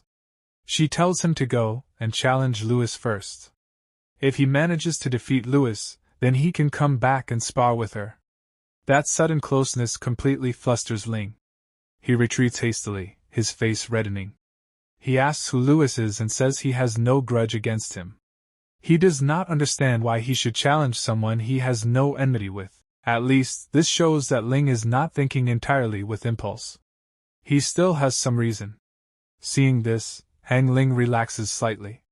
She exhales deeply and sits down on a nearby tree branch. She explains that Louis is the reason her master punished her and sent her into solar tree confinement on Crimson Cloud Peak. Ling steps closer, lowering his voice. He asks her to explain exactly what Louis did. Hong Ling closes her eyes. She agrees to tell him how everything began. She says it all started on the day she kicked down Louis's door. The story continues. The details are not shown clearly, but by the time she finishes telling her one-sided version of events, an entire hour has passed. 1 hour later, Ling's expression is twisted with anger. He explodes in rage, saying the story is outrageous and disgusting. Just hearing it makes his blood boil. He questions how someone like Louis could even be worthy of being called her senior brother. Ling stands up abruptly and begins to walk away in fury. He tells Hong Ling to wait right there. He declares that he will go take revenge on her behalf. First, he will defeat Louis. Then, he will force him to apologize to her. Hearing this, Hong Ling becomes anxious. She hesitates and tries to stop him, saying that he truly cannot defeat Louis. But Ling does not stop. He shouts that he has already made his decision. If he does not teach Louis a proper lesson today, then he is not worthy of being called the head disciple. The scene shifts back to Louis. He truly has become a cultivation fanatic. He had just finished cultivating once, and now he is already sitting down again. Just as he begins to focus, he senses someone entering his courtyard. He opens his eyes and asks who is outside. A firm male voice answers with a name. Ling Wuxiang. Hearing that name, a memory surfaces in Louis's mind. An arena. A fierce battle. Logically speaking, their first meeting should have happened during the All-Sect Disciple Tournament. Louis remembers clearly that he was the champion, while Ling was the runner-up. Louis walks over and opens the door. He confirms Ling's identity and politely asks why senior brother Ling has come to Crimson Cloud Peak today. Ling is surprised. He asks whether Louis knows him. Louis responds calmly that he does. He praises Ling, saying his name even appears in stories. He accurately states that Ling entered the sect 2 months and 12 days ago, and condensed the heavenly core on the very first day. He calls it admirable. Hearing this, Ling's chest unconsciously straightens. He says that Lewis's eyes are unexpectedly sharp, then corrects him slightly, explaining that it has only been 2 months and 11 days. The first day was wasted on entry procedures. Lewis nods eagerly and continues praising him, calling his talent formidable and saying he is extremely valuable to the great Tao sect. Suddenly, Ling snaps back to reality. He points at Lewis angrily and demands that he wipe that smile off his face. He accuses Lewis of trying to fool him. He declares that he has come here to issue a challenge. The atmosphere instantly turns silent. Lewis's smile deepens slightly. He accepts the challenge without hesitation, saying he has been bored for a long time anyway. Both of them step outside. Ling immediately draws his sword and rushes forward. He declares that he will not hold back and tells Lewis to prepare himself. A dangerous slash flashes through the air. Lewis calmly steps aside and blocks the sword with just 2 fingers. Ling's eyes widen in shock. Lewis releases a faint aura, gathering power into his fist as he charges forward. He apologizes calmly for the offense. Ling grits his teeth and tries to block with his sword, sensing danger. But before he can react, Lewis disappears. In the next moment, Lewis appears behind him and delivers a powerful kick to his back. Ling cries out as his body flies forward, crashing face first several steps away. No lethal weapon. No aura release. Yet the humiliation is complete. Lewis looks down at him calmly, and says that this should be enough. But Ling is stubborn. He stands up again, rage burning in his eyes. He demands one more round. This time, he draws his sword with full seriousness. He activates the Crimson Cloud sword art. Taking a proper fighting stance, he prepares for a real battle. Ling attacks Lewis once again. In his mind, Ling is certain of one thing. This time, Lewis will not be able to dodge. But that thought is nothing more than an illusion. In the very next movement, Lewis passes straight by Ling's side. Effortlessly. Casually. The attack misses completely. Ling's eyes widen in disbelief. He cannot accept what just happened. His breathing becomes uneven, a trace of panic appearing on his face. Before he can even react, Lewis's fist is already rushing toward him. Lewis speaks calmly. Look carefully. I will only demonstrate this once. Lewis's arm shoots forward like lightning. In an instant, his hand clamps onto Ling's collar. Ling's pupils shrink. He blurts out instinctively that Lewis is far too fast. But before his words can finish, Lewis grabs him by the collar and spins violently, throwing him away like a rag doll. At the same time, a crimson-red aura bursts out from Lewis's body. On the other side, Ling stabs his sword into the ground. His feet scrape across the surface as he slides backward, barely managing to stabilize himself. Lewis then stands upright, calm and dominant, like a true Sigma male. He looks at Ling and asks casually how was that, and whether he still wants to continue.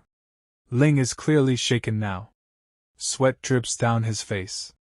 His voice trembles slightly as he admits that in terms of skill, he is inferior, but his comprehension ability is strong. Lewis tilts his head slightly. Oh? What does senior brother mean? Ling suddenly launches another attack. He shouts that he has already comprehended the second form of the Qixia sword art.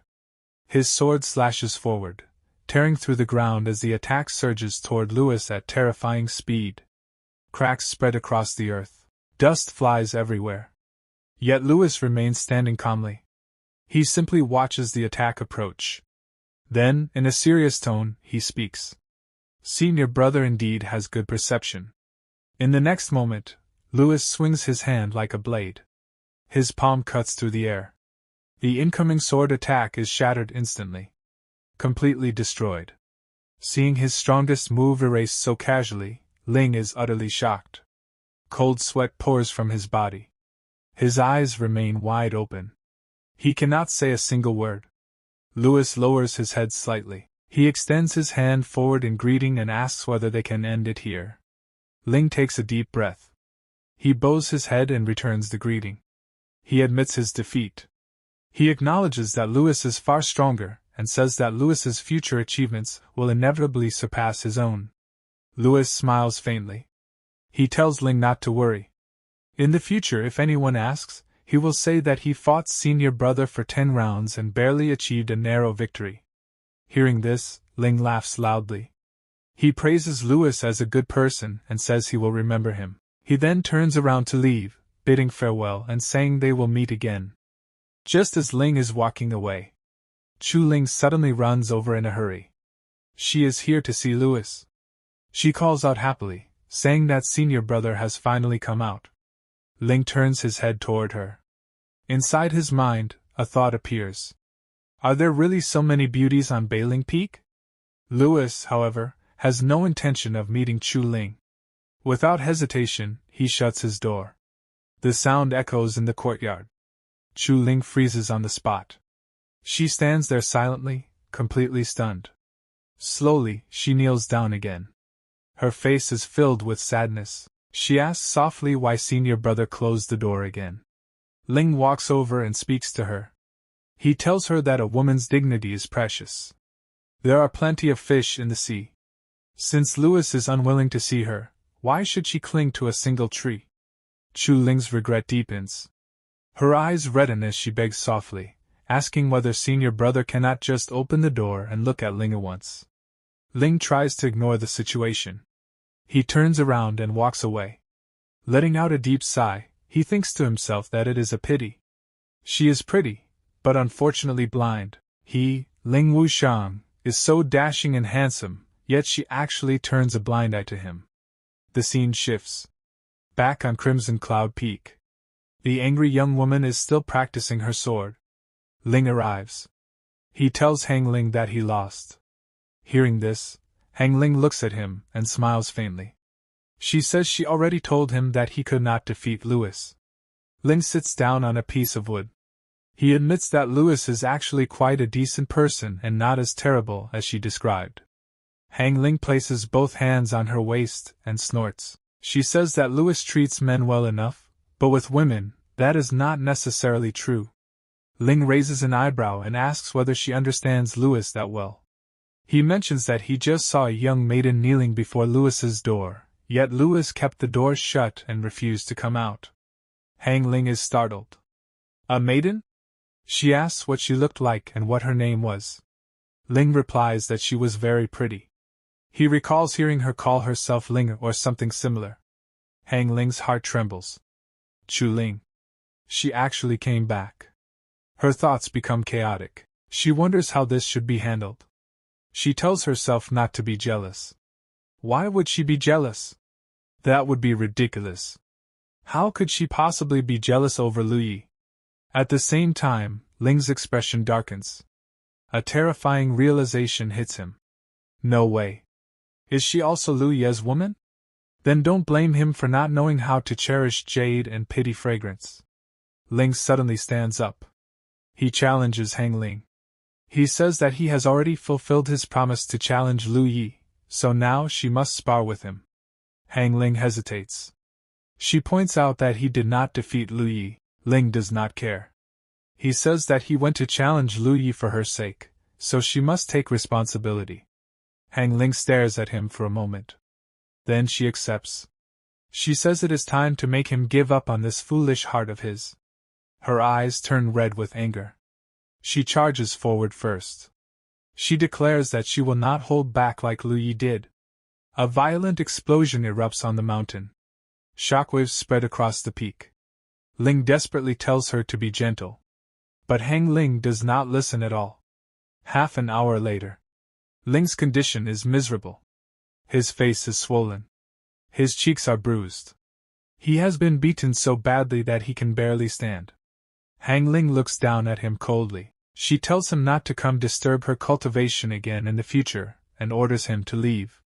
Ling cries as he staggers away. He shouts in despair, asking whether everyone on Bailing Peak is a monster. Why is one more ruthless than the other? He swears that he will definitely come back one day. Hong Ling frowns. Her thoughts return to Chu Ling. Why did Chu Ling come back? She decides that she must go take a look. Confinement? Who cares about confinement? Meanwhile, back at Bailing Peak, Chu Ling is still kneeling outside Louis's room. Her body is trembling. Her regret is overwhelming. She keeps apologizing softly, saying it was Linger's fault and that Linger was wrong. Her voice grows weaker. Due to hunger and thirst, her strength finally gives out. She collapses against the doorframe. The impact causes the door to open. Chu Ling looks inside anxiously and calls out to her senior brother. But when she looks into the room, it is empty. Her heart sinks. Her face turns pale as she whispers in shock. Senior brother is missing.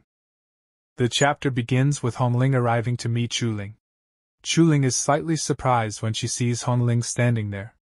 Hong Ling speaks in a very harsh tone and says, Lu Yi has already left. So why are you still kneeling here? He is not coming back. But Chu Ling is drowning in guilt. Tears of regret continuously fall from her eyes. She turns toward Hong Ling and says, Even if the young master is not in the sect right now, I will continue kneeling here until the day he returns.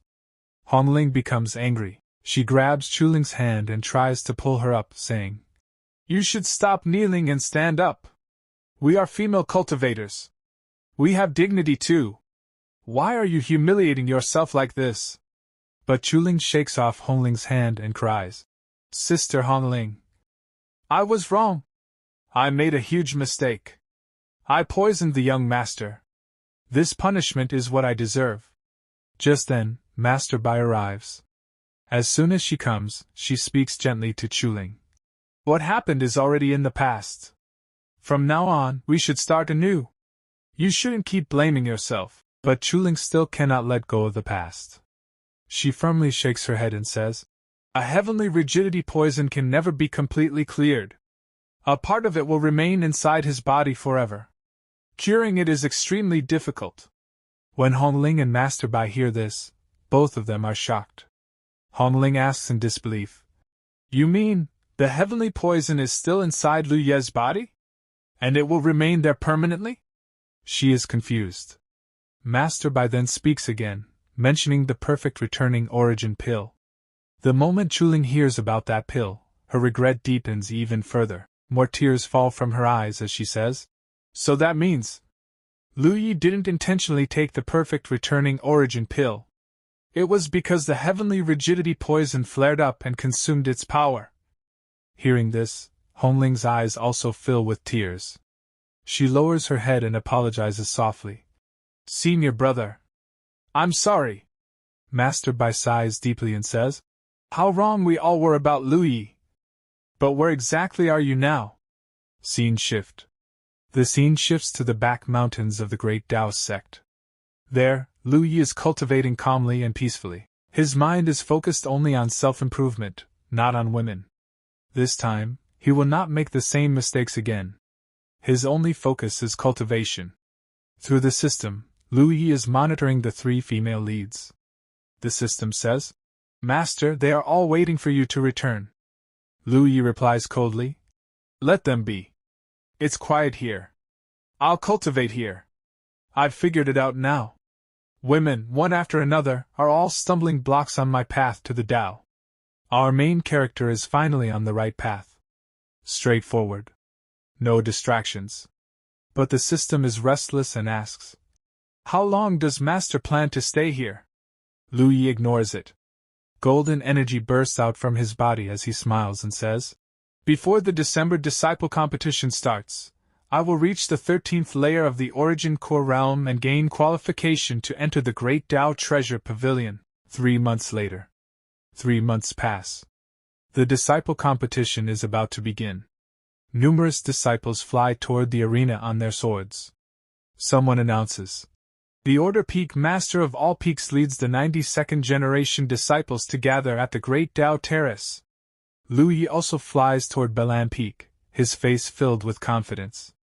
But suddenly, he stops. His eyes land on 3 figures. They are none other than Hong Ling, Chu Ling, and Master Bai. Lu Yi falls silent. At that moment, Chu Ling turns around. Her eyes meet Lu Ye's. Young master! She calls out. Lu Yi gives no response. Suddenly, Hong Ling runs toward him and apologizes. Senior brother. I'm sorry. Chu Ling also rushes over, trying to apologize. Master Bai calls out, asking Lu Yi to stop. The commotion draws everyone's attention. The disciples whisper in shock. What is going on? Two stunning beauties are apologizing to one man at the same time? The chatter irritates Lu Yi. His expression turns cold as he says firmly, Get lost. The disciples are completely stunned. He actually told three goddesses to get lost? Lu Yi looks like a total badass. Hong Ling clenches her fists, furious. She turns around and says, If you want me gone, then fine. I'll get lost. She leaves. Master Bai also turns away, clearly upset. I'm tired. That's why I'm leaving. She cannot believe how bold Lu Yi has become. Only Chu Ling remains. She steps forward and says softly, Young master. But before she can finish, a group of disciples kneel before Lu Yi, bowing deeply. Hero! A model for our generation! Please accept our bow! They finally understand. Ignore women, move forward, cultivate hard. Suddenly, a powerful voice echoes. Everyone take your places. All disciples move toward the arena. Another announcement follows. Next, please welcome the Vice Sect Master. An old man enters the arena. Half bald, wearing round glasses, full of authority. He begins his long speech about the Tao. Lu Yi yawns lazily and mutters, Even the bureaucratic tone is exactly the same as my past life. I should have arrived later. Finally, the Vice Sect Master announces. The competition follows a single elimination format. Go all out. Do not be cowardly. I declare the 90-second disciple competition officially begun. Battles begin. A beautiful girl steps into the arena. Several disciples stare shamelessly at her legs. But Lu Yi doesn't even look. Hong Ling notices this and feels conflicted. The battles begin. Hong Ling defeats her opponent with a single kick, sending him flying off the stage. The Vice Sect Master announces her victory. Next, Chu Ling's turn. Before stepping onto the stage, she approaches Lu Yi and says, Young master, I have joined the Great Tao sect. Tears of regret still fill her eyes. She steps onto the stage while still looking at Lu Yi. The disciples praise her beauty. Her opponent mocks her. Junior sister, you've already humiliated yourself enough. Why keep throwing yourself at him? Chu Ling's expression hardens. She replies firmly, Thank you for your concern, senior sister. For me, the young master is an existence more important than the Tao itself. The opponent explodes in anger. Nonsense! I'll beat you until you wake up! This part begins with Chu Ling fighting another female disciple in the arena. The two of them are clashing fiercely while the surrounding disciples cheer loudly. Both sides have their supporters, but especially many disciples are shouting for the other female disciple. Teach her a lesson! Show her her place! On the other side, senior sister Hong Ling is quietly looking toward Lu. She starts thinking to herself, although this Lu is a little handsome, there are no fewer than 10 men in the Great Tao sect more handsome than him. So how exactly did this little girl fall for him so deeply? It's truly baffling. Meanwhile, the female disciple activates her technique. Spiritual energy surges around her as multiple clones appear, surrounding Chu Ling from all sides. She begins pushing Chu Ling back. Junior sister, if you don't wake up soon, don't blame me if I accidentally hurt you as your senior sister. But suddenly, Chu Ling's eyes sharpen. In the next instant, she unleashes her own technique. With one swift motion, she destroys several of the clones in a flash.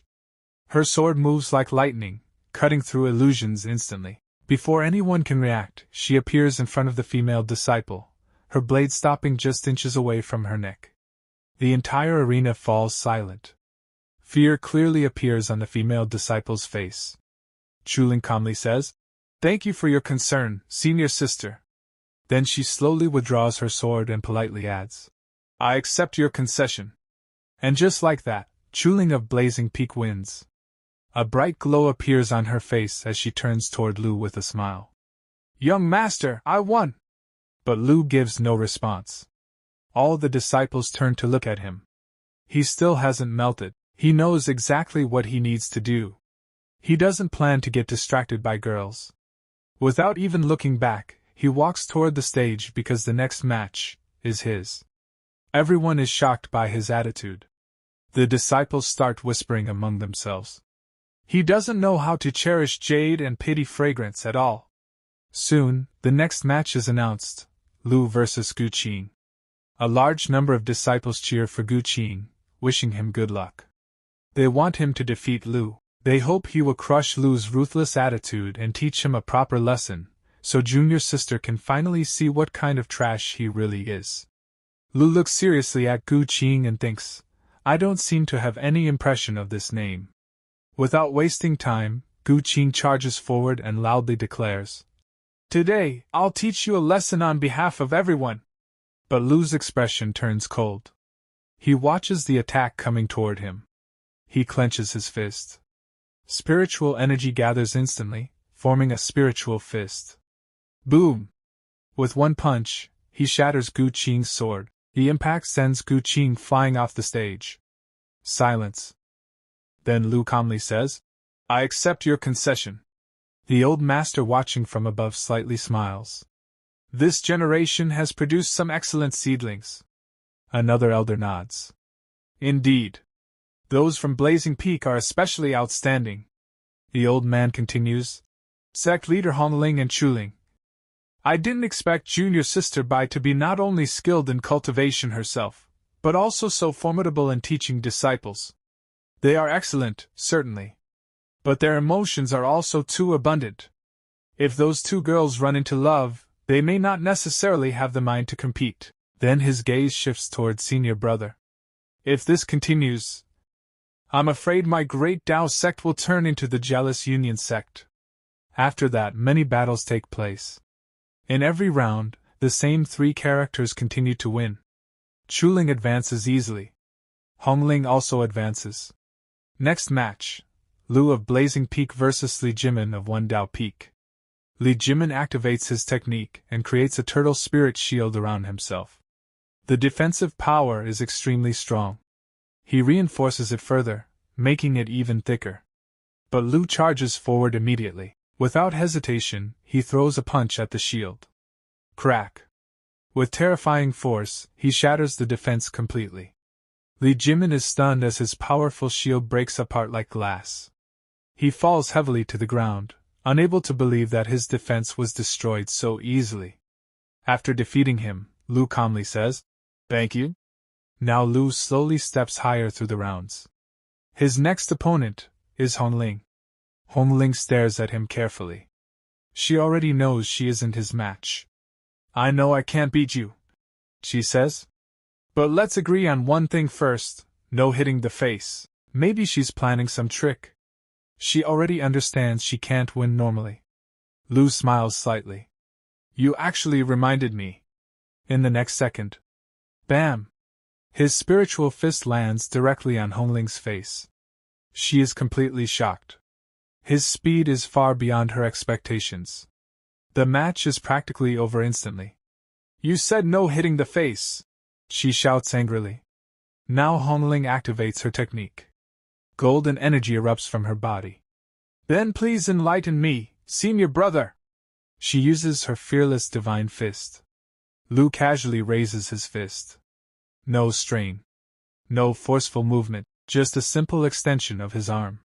Red spiritual energy flows from his hand.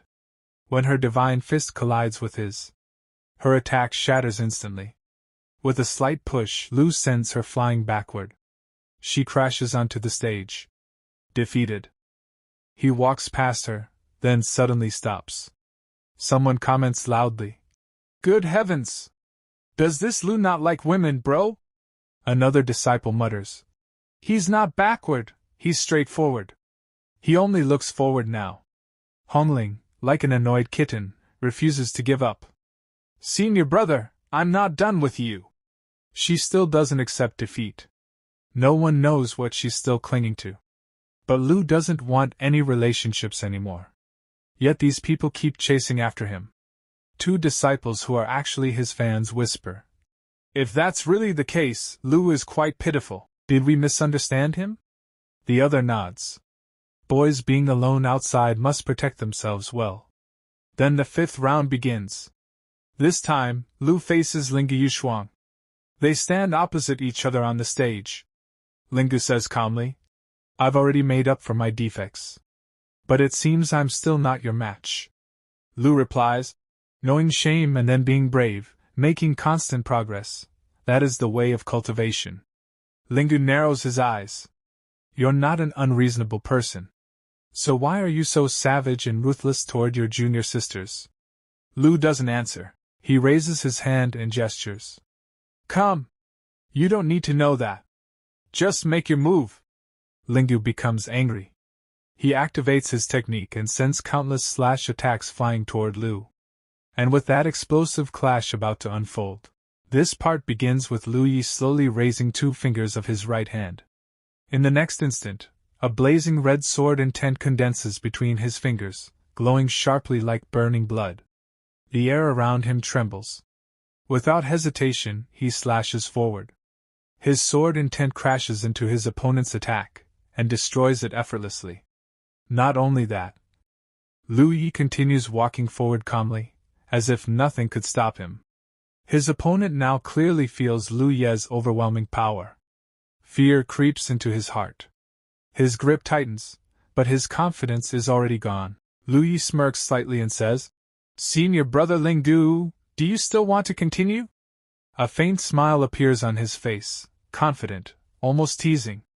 The very next second, Lingu's sword slips from his hand and falls onto the arena stage with a loud clang. I admit defeat. He lowers his head, openly acknowledging his loss. Lu Yi brings his hands together in front of him in a respectful greeting gesture. Thank you for letting me win. The entire arena goes silent. All the elders present are completely shocked. One elder suddenly shouts, Junior Sister Bai is not even a specialized sword cultivator. A sword genius like Lu Yi should be taught by me. That is the most suitable arrangement. But immediately another elder jumps forward and interrupts angrily. Bullshit. You can't even defeat me. How can you possibly teach Lu Yi anything? He rolls up his sleeves and clenches his fist, ready to argue. Before things escalate further, a third elder steps out and sighs deeply. I feel unworthy to teach him. I will go find my master. Perhaps my master can personally guide Lu Yi. The competition for Lu Yi has officially begun. Just then, Master Bai steps forward. Senior brothers, Lu Yi is my disciple. Our Bailian Peak is not a place for you to speak so rudely.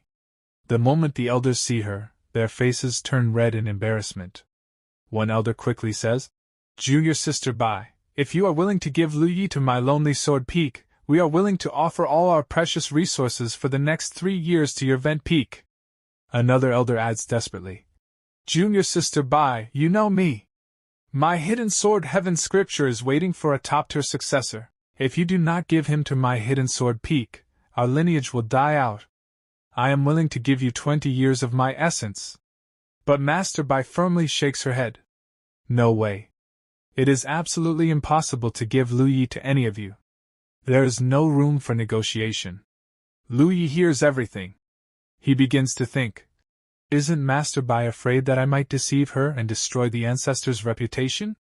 Why is she refusing to send me away so firmly? Suddenly, a powerful voice echoes from the sky.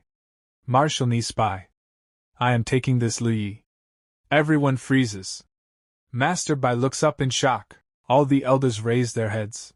In the sky stands a figure in black robes, sword on his back, his aura vast and overwhelming. It is the Venerable Battle Sword Master. He stands in the air with a cold, serious expression, looking down at everyone below. The moment the elders see him, they immediately bow. Greetings, Martial Uncle Battle Sword! All the disciples fall to their knees as well, including Lu Yi. Lu Yi thinks inwardly. So even a supreme elder of the Tao interrogation realm has come to snatch disciples. But then, another powerful elder appears behind the Battle Sword Master. Junior brother battle sword, I believe Lu Yi is more suitable for my sword Dao. Before anyone can react, yet another terrifying elder arrives. Senior brother Dao, I think Lu Yi is clearly more suitable for my sword Dao inheritance. Now multiple venerable level elders are fighting over him. Master Bai is completely shaken. Her heart is pounding violently. According to the sect rules, elders can only choose disciples when they first enter the sect. Snatching someone afterward is against tradition. She quickly speaks up. Martial uncles, according to the established rules, one can only choose disciples when they first enter the sect. To snatch someone now just because you see his outstanding aptitude is truly not the proper way. She is clearly nervous. Her heart is racing. She is afraid Lu Yi will be taken away from her. The venerable battle sword master suddenly becomes serious. His sharp gaze locks onto Master Bai. In a cold, firm tone, he says, "You are not a sword cultivator. How can you properly teach a powerful sword genius?" The pressure in the arena becomes suffocating, and the real battle is only just beginning. That is still not a reason for you to snatch someone. The venerable battle sword master narrows his eyes. Since you are so stubborn, then I shall ask your disciple directly. His gaze shifts downward toward Lu Yi. Lu Yi, I ask you now, are you willing to leave Bai Lian Peak and bow under a different sword cultivation lineage? The entire arena goes silent. Below, Lu Yi stands quietly, looking up at the sky. On the other side, Master Bai's heart is pounding violently. Sweat trickles down her face.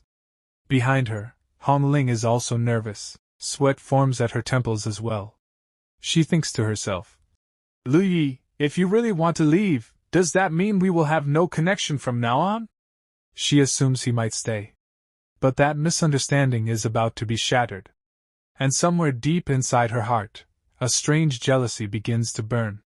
After all, in their previous life, she and Lu Yi had shared countless intimate dual cultivation sessions. Their connection wasn't shallow. Meanwhile, Lu Yi is laughing inwardly. A devilish smile appears on his face. He brings both hands together respectfully and shouts loudly, "Of course, I am willing!" The moment the venerable sword master hears this, he bursts into laughter. "Ha! Good! Since you have no objection, I will report to the sect master immediately and let him personally decide." Right now, it feels like he just discovered a diamond inside a coal mine. A true genius. The three venerable masters immediately depart at high speed to meet the sect master. Below, Lu Yi watches calmly. Meanwhile, the smaller elders who had hoped to recruit him panic. "Let's go! Maybe we can still pick up some scraps." They quickly rush off as well. On the other side, Master Bai's expression falls. No matter how stunning she looks, what does it matter? The future's most powerful sword genius will not waste his time on small pawns forever. Behind her, Hong Ling nervously asks, "Master, what should we do? What if?" "Yes. What if?" Master Bai answers coldly. "With me here, no one is allowed to snatch him." Then she turns decisively. "Who is afraid of whom? If they are going to find the sect master, then so am I." And she swiftly leaves for the great Dao Hall. Just then, a voice echoes from the arena. "Why are you still standing there? The competition is not over. Continue." With that announcement, a new girl steps onto the stage. She is extremely beautiful, but unfamiliar. The announcer declares, "Semifinals, second match, Chu Ling versus senior sister Rong Huarong." The disciples whisper excitedly, "It's a duel between two beauties. The palm and the back of the hand, both are precious." Honestly, they're not wrong. It's hard to imagine how breathtaking it will look when they fight. Chu Ling steps onto the stage and politely greets.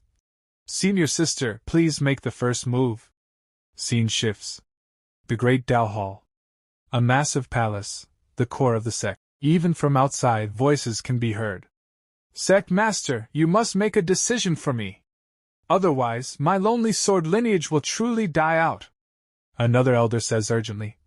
"Sect master, I cannot helplessly watch a good sword Dao seedling be buried in Bai Lian Peak's sands." Inside the hall, A majestic figure sits upon a grand throne. Below him, the venerable elders bow respectfully. Behind them stands Master Bai. The venerable sword master declares, "Sect master, if necessary, I will kowtow to you."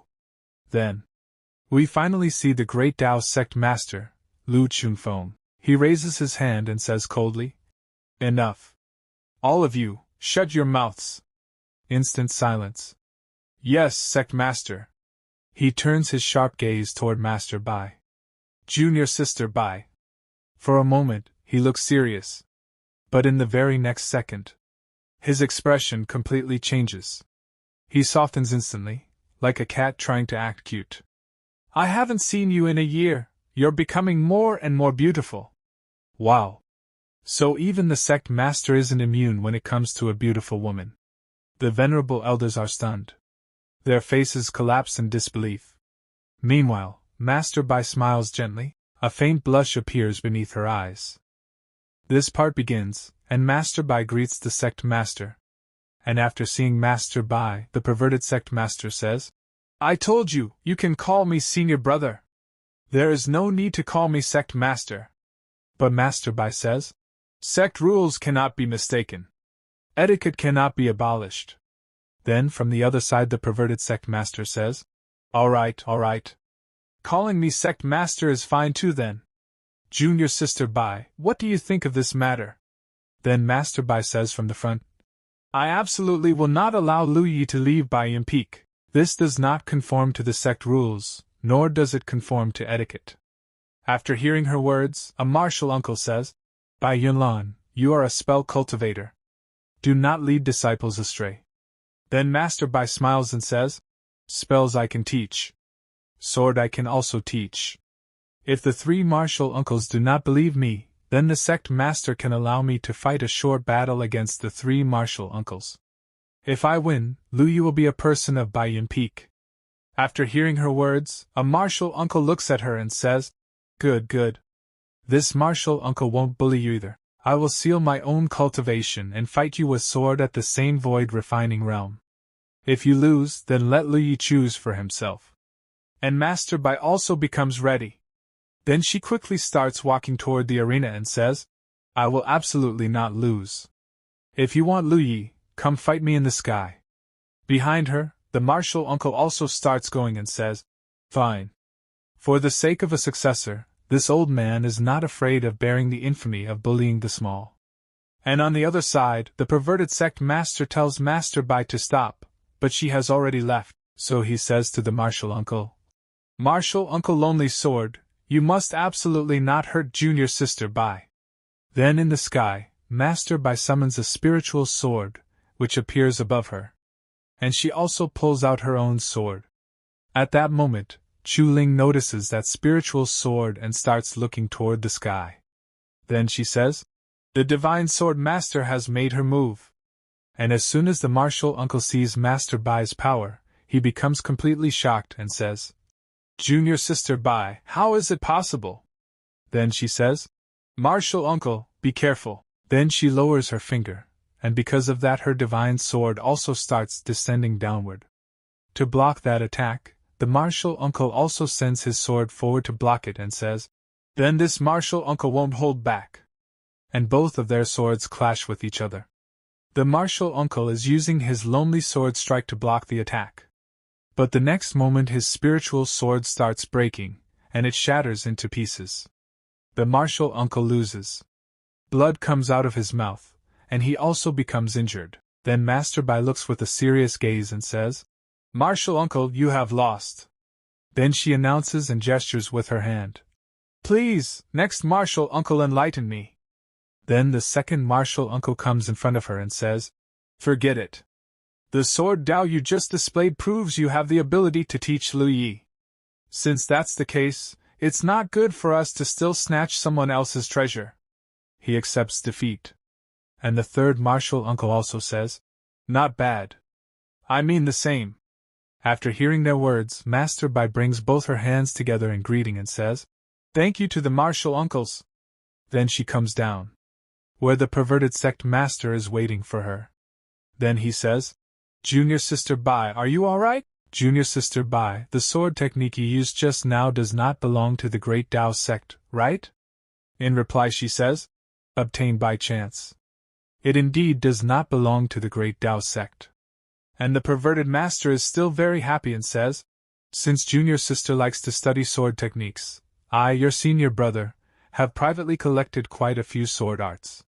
Why doesn't Junior Sister accompany me to the library pavilion to study them together? But Master Bai refuses and says, sorry, senior brother.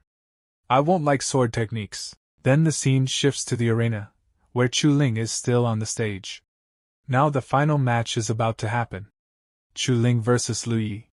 Standing in the arena, Chu Ling is thinking, young master, I have finally waited for you.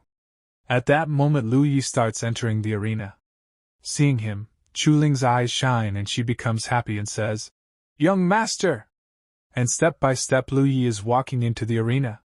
Seeing him, a silence spreads everywhere. Chu Ling is still standing in the arena. But suddenly she feels something. That is killing intent. Killing intent is coming out from Lu Yi's eyes, and she starts thinking, young master, do you really want to kill me? And the crowd is cheering loudly. They are shouting, beat him! Everyone hates Lu Yi. They are saying, destroy this comeback. I have found Lu Yi an eyesore for a long time. Then Chu Ling suddenly drops to her knees and says, young master, do it. She becomes ready to die. But Lu Yi is looking at her with hateful eyes. He stays silent. And when the disciples see that Chu Ling has already knelt down, everyone becomes shocked. They say, why is it like this? How much money did she take from Lu Yi? Another one says, is this woman crazy? She is simply 1,000 times more of a simp than I am. Then finally Lu Yi says, you and I currently have no affection. I won't kill you. Stay away from me, all right. The man knows what he has to do. Stay away from women. But Chu Ling's eyes are full of tears of regret. She is crying and saying, no. Young master, you can kill me, but I will absolutely not leave young master. But at that moment Lu Yi suddenly slaps her hard on the face. And staring at her he says, bastard psycho. This part begins with the announcement that the winner of the match is Lu Yi. With that announcement, it becomes official that Lu Yi has won the match. After that, the vice sect master gives Lu Yi a token and says, take this token and go to the Great Tao Treasure Pavilion. With it you can enter and collect your reward. Lu Yi politely accepts the token and respectfully says, thank you. But at that moment, Lu Yi suddenly feels a chilling sensation in the air. He immediately looks ahead, trying to figure out where this cold aura is coming from. Soon he realizes something surprising. The chilling aura is coming from Master Bai and her senior sister. In fact, the one releasing this powerful cold sensation is Master Bai herself, and Lu Yi quickly notices it. Lu Yi thinks to himself, when did Master Bai become this strong? Then Master Bai's senior sister speaks and says, you can even defeat someone in the Tao integration realm. I feel like you're hiding a lot of things from me right now. She is clearly confused and wants to understand what is happening. Then she continues, are you still the same good sister I knew, or have you changed? Tell me the truth. Confess. Hearing this, Master Bai hesitates and cannot explain anything. But her senior sister notices something strange. Master Bai's face is blushing, and her cheeks are slightly red. Seeing this, her senior sister says, I noticed something. You seem even more seductive than before. Good heavens, what exactly is going on? What are you hiding behind my back? Master Bai quickly hides her expression and covers her blushing face.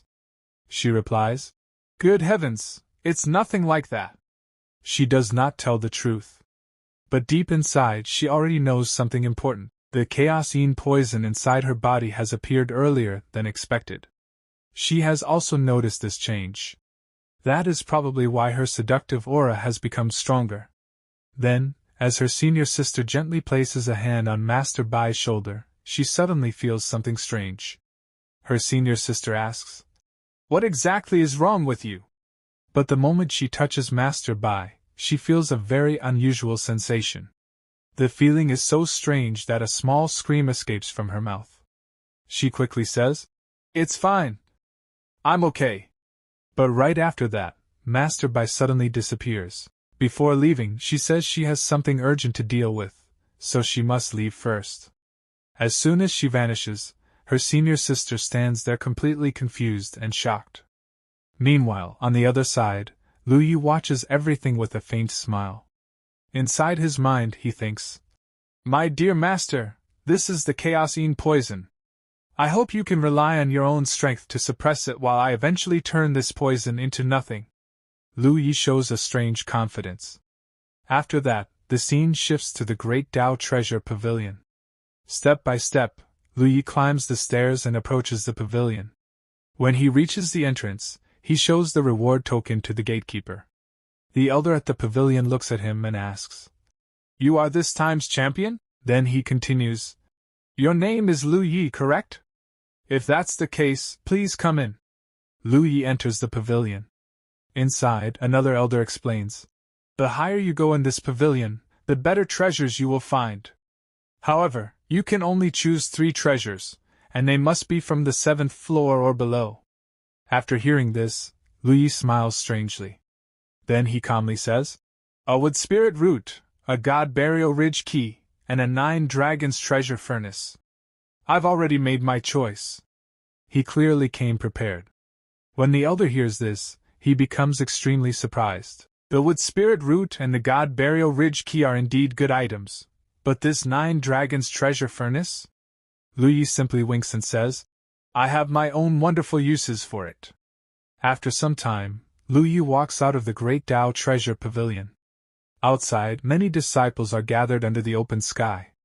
Lu Yi sits on top of a small rock and suddenly starts shouting loudly, "9 dragons treasure furnace! Fresh 9 dragons treasure furnace!" He is clearly trying to sell it.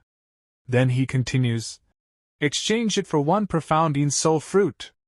Don't miss this chance. The 9 dragons treasure furnace can refine all kinds of pills and extract top-grade herbs." Then Lu Yi approaches a disciple and says, "Senior brother, please wait. Not 998, not 668. Just 1 profounding soul fruit, and you can take this 9 dragons treasure furnace home." But the disciple rejects him, waves his hand, and walks away. "Move aside." Lu Yi looks at the furnace and mutters, "Oh no, don't tell me I won't be able to sell it." But suddenly an idea appears in his mind. "I got it." Then Lu Yi raises the furnace and shouts loudly, "The 9 dragons treasure furnace can produce all kinds of pills. It can strengthen the body and improve health." As soon as he shouts this, the nearby disciples all turn toward him. Lu Yi's eyes begin to shine. "Yes, this is the opportunity." He clears his throat. "Ahem. Boost virality."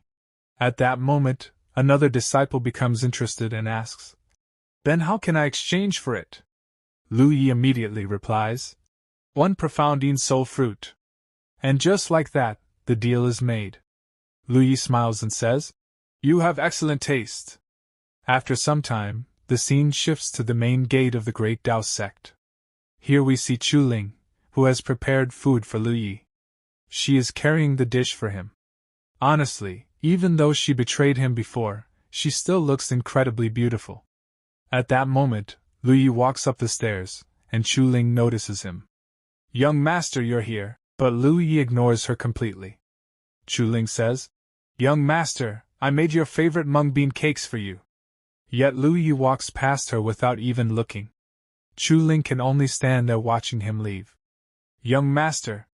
But before she can continue, Lu Yi summons his sword, steps onto it, and prepares to fly away. Leaving her behind, he quickly departs. Lu Yi thinks, "With 3 treasures in hand, I can finally leave the mountain and get some things done." But Chu Ling refuses to give up and shouts, "Young master!" Lu Yi hears her voice and turns back. He sees that Chu Ling is chasing him while riding a sword. "Young master, wait for me!" Lu Yi becomes irritated. "Are you sick in the head?" Then suddenly, he disappears, leaving her far behind. The scene then shifts to Bai Yiling's courtyard. Master Bai is sitting there, trying to suppress the poison inside her body. Outside the door, her senior sister is pacing nervously. She mutters, "This Bai Yiling, just how many things is she hiding from me? Why did such a strong chill suddenly appear out of nowhere?" At that moment, Hong Ling arrives. She says, "Martial Ant Master is suffering from an outbreak of the Tai-yin poison. But it shouldn't have appeared this early." Hearing this, the senior sister becomes shocked. "Hong Ling, what is this Tai-yin poison? Why didn't I know about it?" Hong Ling explains, "The Tai-yin poison comes from Master's special constitution. It causes Tai-yin energy to continuously gather and condense into liquid form, producing extreme freezing pain. But the strange thing is, it should only appear after reaching the Tao integration realm. However, Master hasn't reached that realm yet." Meanwhile, inside the courtyard, Master Bai is still trying to suppress the poison. She thinks, "Why is it that even though I use the Divine Saint Transformation scripture, I still cannot completely dispel the chaos-yin poison like I did in my previous life?" Then she remembers Lu Yi. And she wonders, could it be that I still cannot break free from my reliance on Lu Yi? This part begins, and we see that screams are coming from Master Bai's room. Hearing her screams, both the senior sister and Hong Ling are shocked. Then we see the scene inside, where Master Bai is sitting, and she has finally eliminated every last drop of yin poison inside her body. It has completely disappeared, and because of that, she is taking deep breaths. But at that moment, the senior sister opens the door and walks in. At the same time, she congratulates her junior sister, saying that she has achieved a breakthrough, and that too into the Tao interrogation realm. Then she quickly walks over, places her hand on Master Bai's shoulder, and asks how she is feeling right now. In response, Master Bai says that she feels rested and assured, and that she is already fine. Then the senior sister says that the cold qi must have entered her body, and because of that, her qi and blood must have weakened.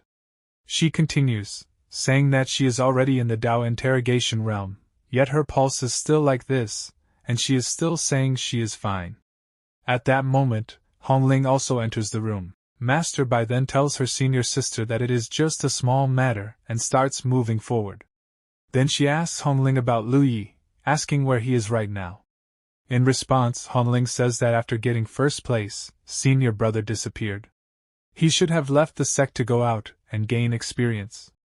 Hearing this, Master Bai immediately understands where Lu Yi might have gone. She says that he is probably in the God Burial Ridge. Hong Ling replies that it should be so. Then Master Bai says that they should go and check once. Hong Ling responds by saying, "How about you go, Master?" Meanwhile, the senior sister, who is standing on the side, is extremely confused. She starts thinking, wait, how do they know where Lu Yi went to train, and also what is this God Burial Ridge? Why do I know nothing about it? Someone please explain everything to her, she has been confused for a long time. But neither of them is in the mood to answer her. They quickly leave to find Lu Yi. Now the senior sister also starts following behind them.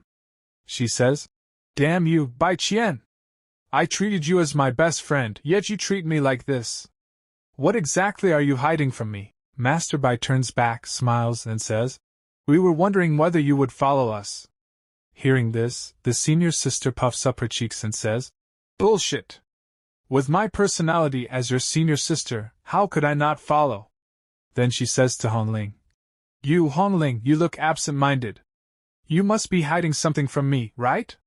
But Hong Ling clearly denies it, although she hesitates a little, and says that she was just wondering how much longer it will take for them to arrive. While walking forward, she starts thinking, "Senior brother, I know I was wrong. You definitely must not be in danger." After some time, they arrive near a cave. At the entrance of the cave, someone is kneeling. It is Chu Ling. She is still waiting for her young master to come out and forgive her.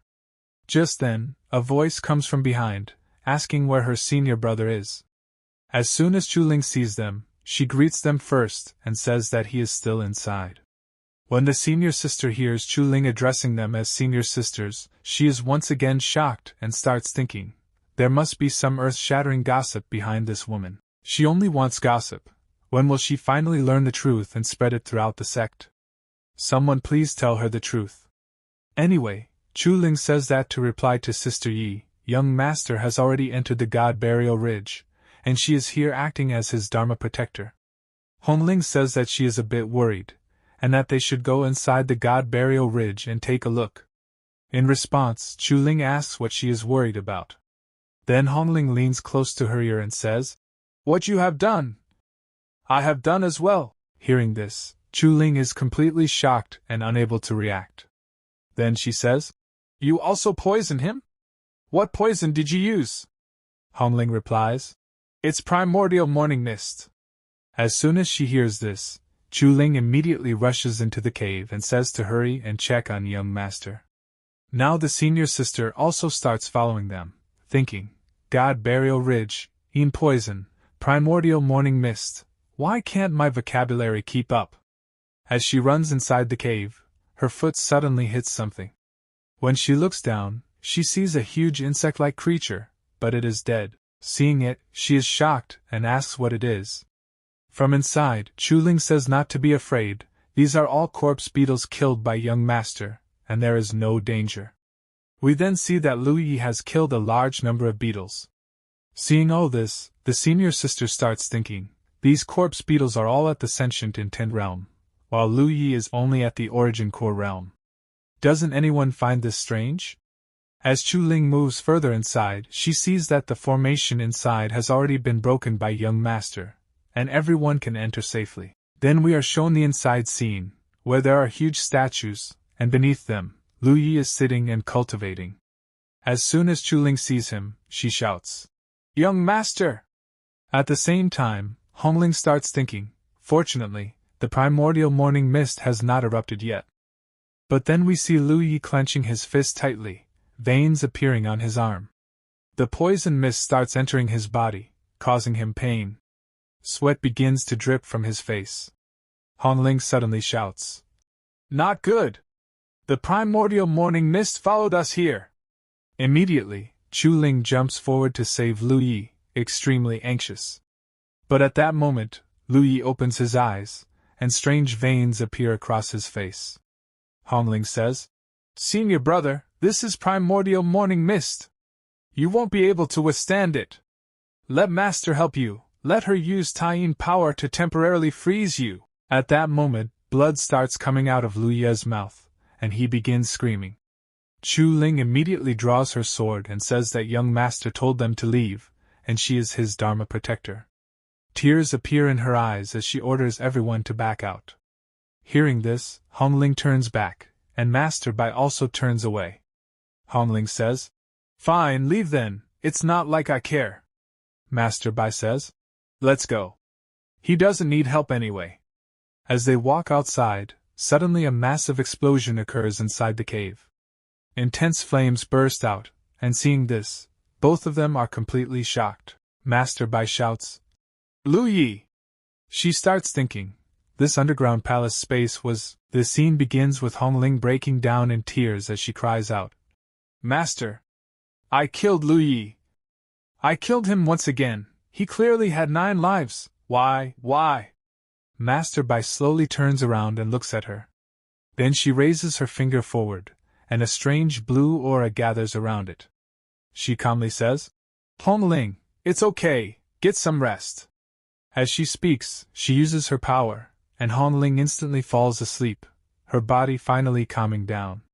Holding Hong Ling in her arms, Master Bai sits there quietly, her expression turning heavy as she thinks to herself, "Lu Yi, exactly how much pain are you enduring?"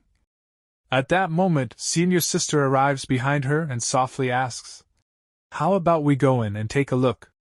Master Bai closes her eyes and replies, "Let's wait a little longer." 2 hours later, a strong purple aura is still surging out of the cave. Master Bai slowly walks toward it and mutters, "Setting infinite. Lu Yi has broken through. I'll go take a look." With that, she steps inside the cave.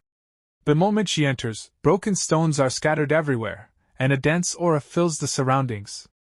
After walking a bit further, she finally sees Lu Yi. He is sitting on the ground in a half-conscious state, his body releasing an intense purple energy that pulses continuously.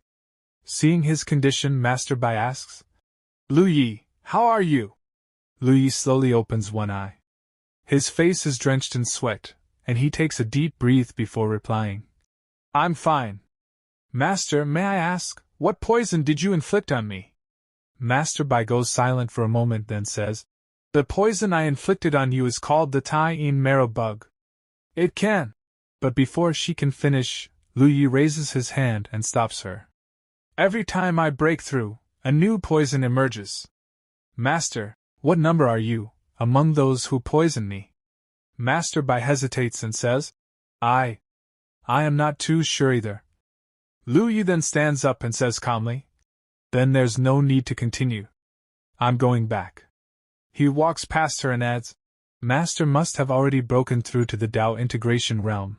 Then the chaos poison should have stabilized your condition by now. Right? He lets out a faint laugh as he walks away. Then he turns back once more and says, That kind of pain, you should now understand. After saying that, he leaves. Master Bai just stands there, watching him walk out of the cave, her face filled with tension and uneasiness. The scene shifts. Hong Ling suddenly wakes up and screams, Senior brother! She sits up in panic and immediately asks, How is Senior brother? How is he? At that moment, Master Bai arrives and says, Hong Ling, don't worry too much. He is already fine. But Hong Ling looks confused and says, Really? Have 7 days already passed? The primordial morning mist takes 7 days to dissipate. Master Bai replies, Only 1 day has passed. But judging from how calm Lu Ye's reaction is, he should be fine. She places her hand on Hong Ling's shoulder and continues, Forget about Lu Yi. The ancient heaven's chosen battlefield will open in half a year. You will be able to see Feng Wuxie then. Hearing Feng Wuxie's name, Hong Ling is stunned. She thinks to herself, Feng Wuxie, right, how could I have almost forgotten about him? But suddenly she stands up and says, No. I have to watch over Senior brother. And she rushes out immediately. Behind her, Master Bai lets out a deep sigh and murmurs, It seems, in this life, she has completely fallen in love with Lu Yi. A while later, Hong Ling arrives outside Lu Ye's room. Chu Ling is already sitting there, and seeing Hong Ling, she looks surprised and says, Sister Hong Ling? Hong Ling walks forward and says, I will keep watch over Senior brother with you. She moves to the window, places her hand on it, and softly says, Senior brother. I was wrong, you must be safe. Inside the room, Lu Yi is sitting on his bed in a cultivation posture. He slowly opens his eyes and says, I finally made it through. In his hand, there is a strange small soul, an exact miniature version of himself. Golden spiritual energy radiates from that soul. Lu Yi smiles and says, I did not expect the primordial morning mist to be so effective, it can even refine the nascent soul. But suddenly, the little soul raises its middle finger at him and puffs up its face in anger. Seeing this, Lu Yi bursts into laughter. He says, Oh, so this is not just a setting infinite, but a setting infinite, same joint infinite. A sharp light flashes in his eyes as he declares, In this life, I will leave you all far behind, and watch how you disappear when the time comes. The scene shifts again. A massive bell at the top of a tower rings loudly. An announcement echoes. 9th generation disciples, heed my command! Everyone gather in front of the great Tao Pavilion. Lu Yi, who is sitting in his room drinking tea, hears the announcement and says, What happened? At that moment, his system suddenly beeps, and a panel appears. The system says, Master, did you forget? The ancient heaven's chosen battlefield has opened. Lu Yi is slightly surprised, but then says, The ancient heaven's chosen battlefield. In my past life, when I participated, I was only at the 6th layer of the origin core realm, but in this life, I am already at the 5th layer of the setting infinite realm.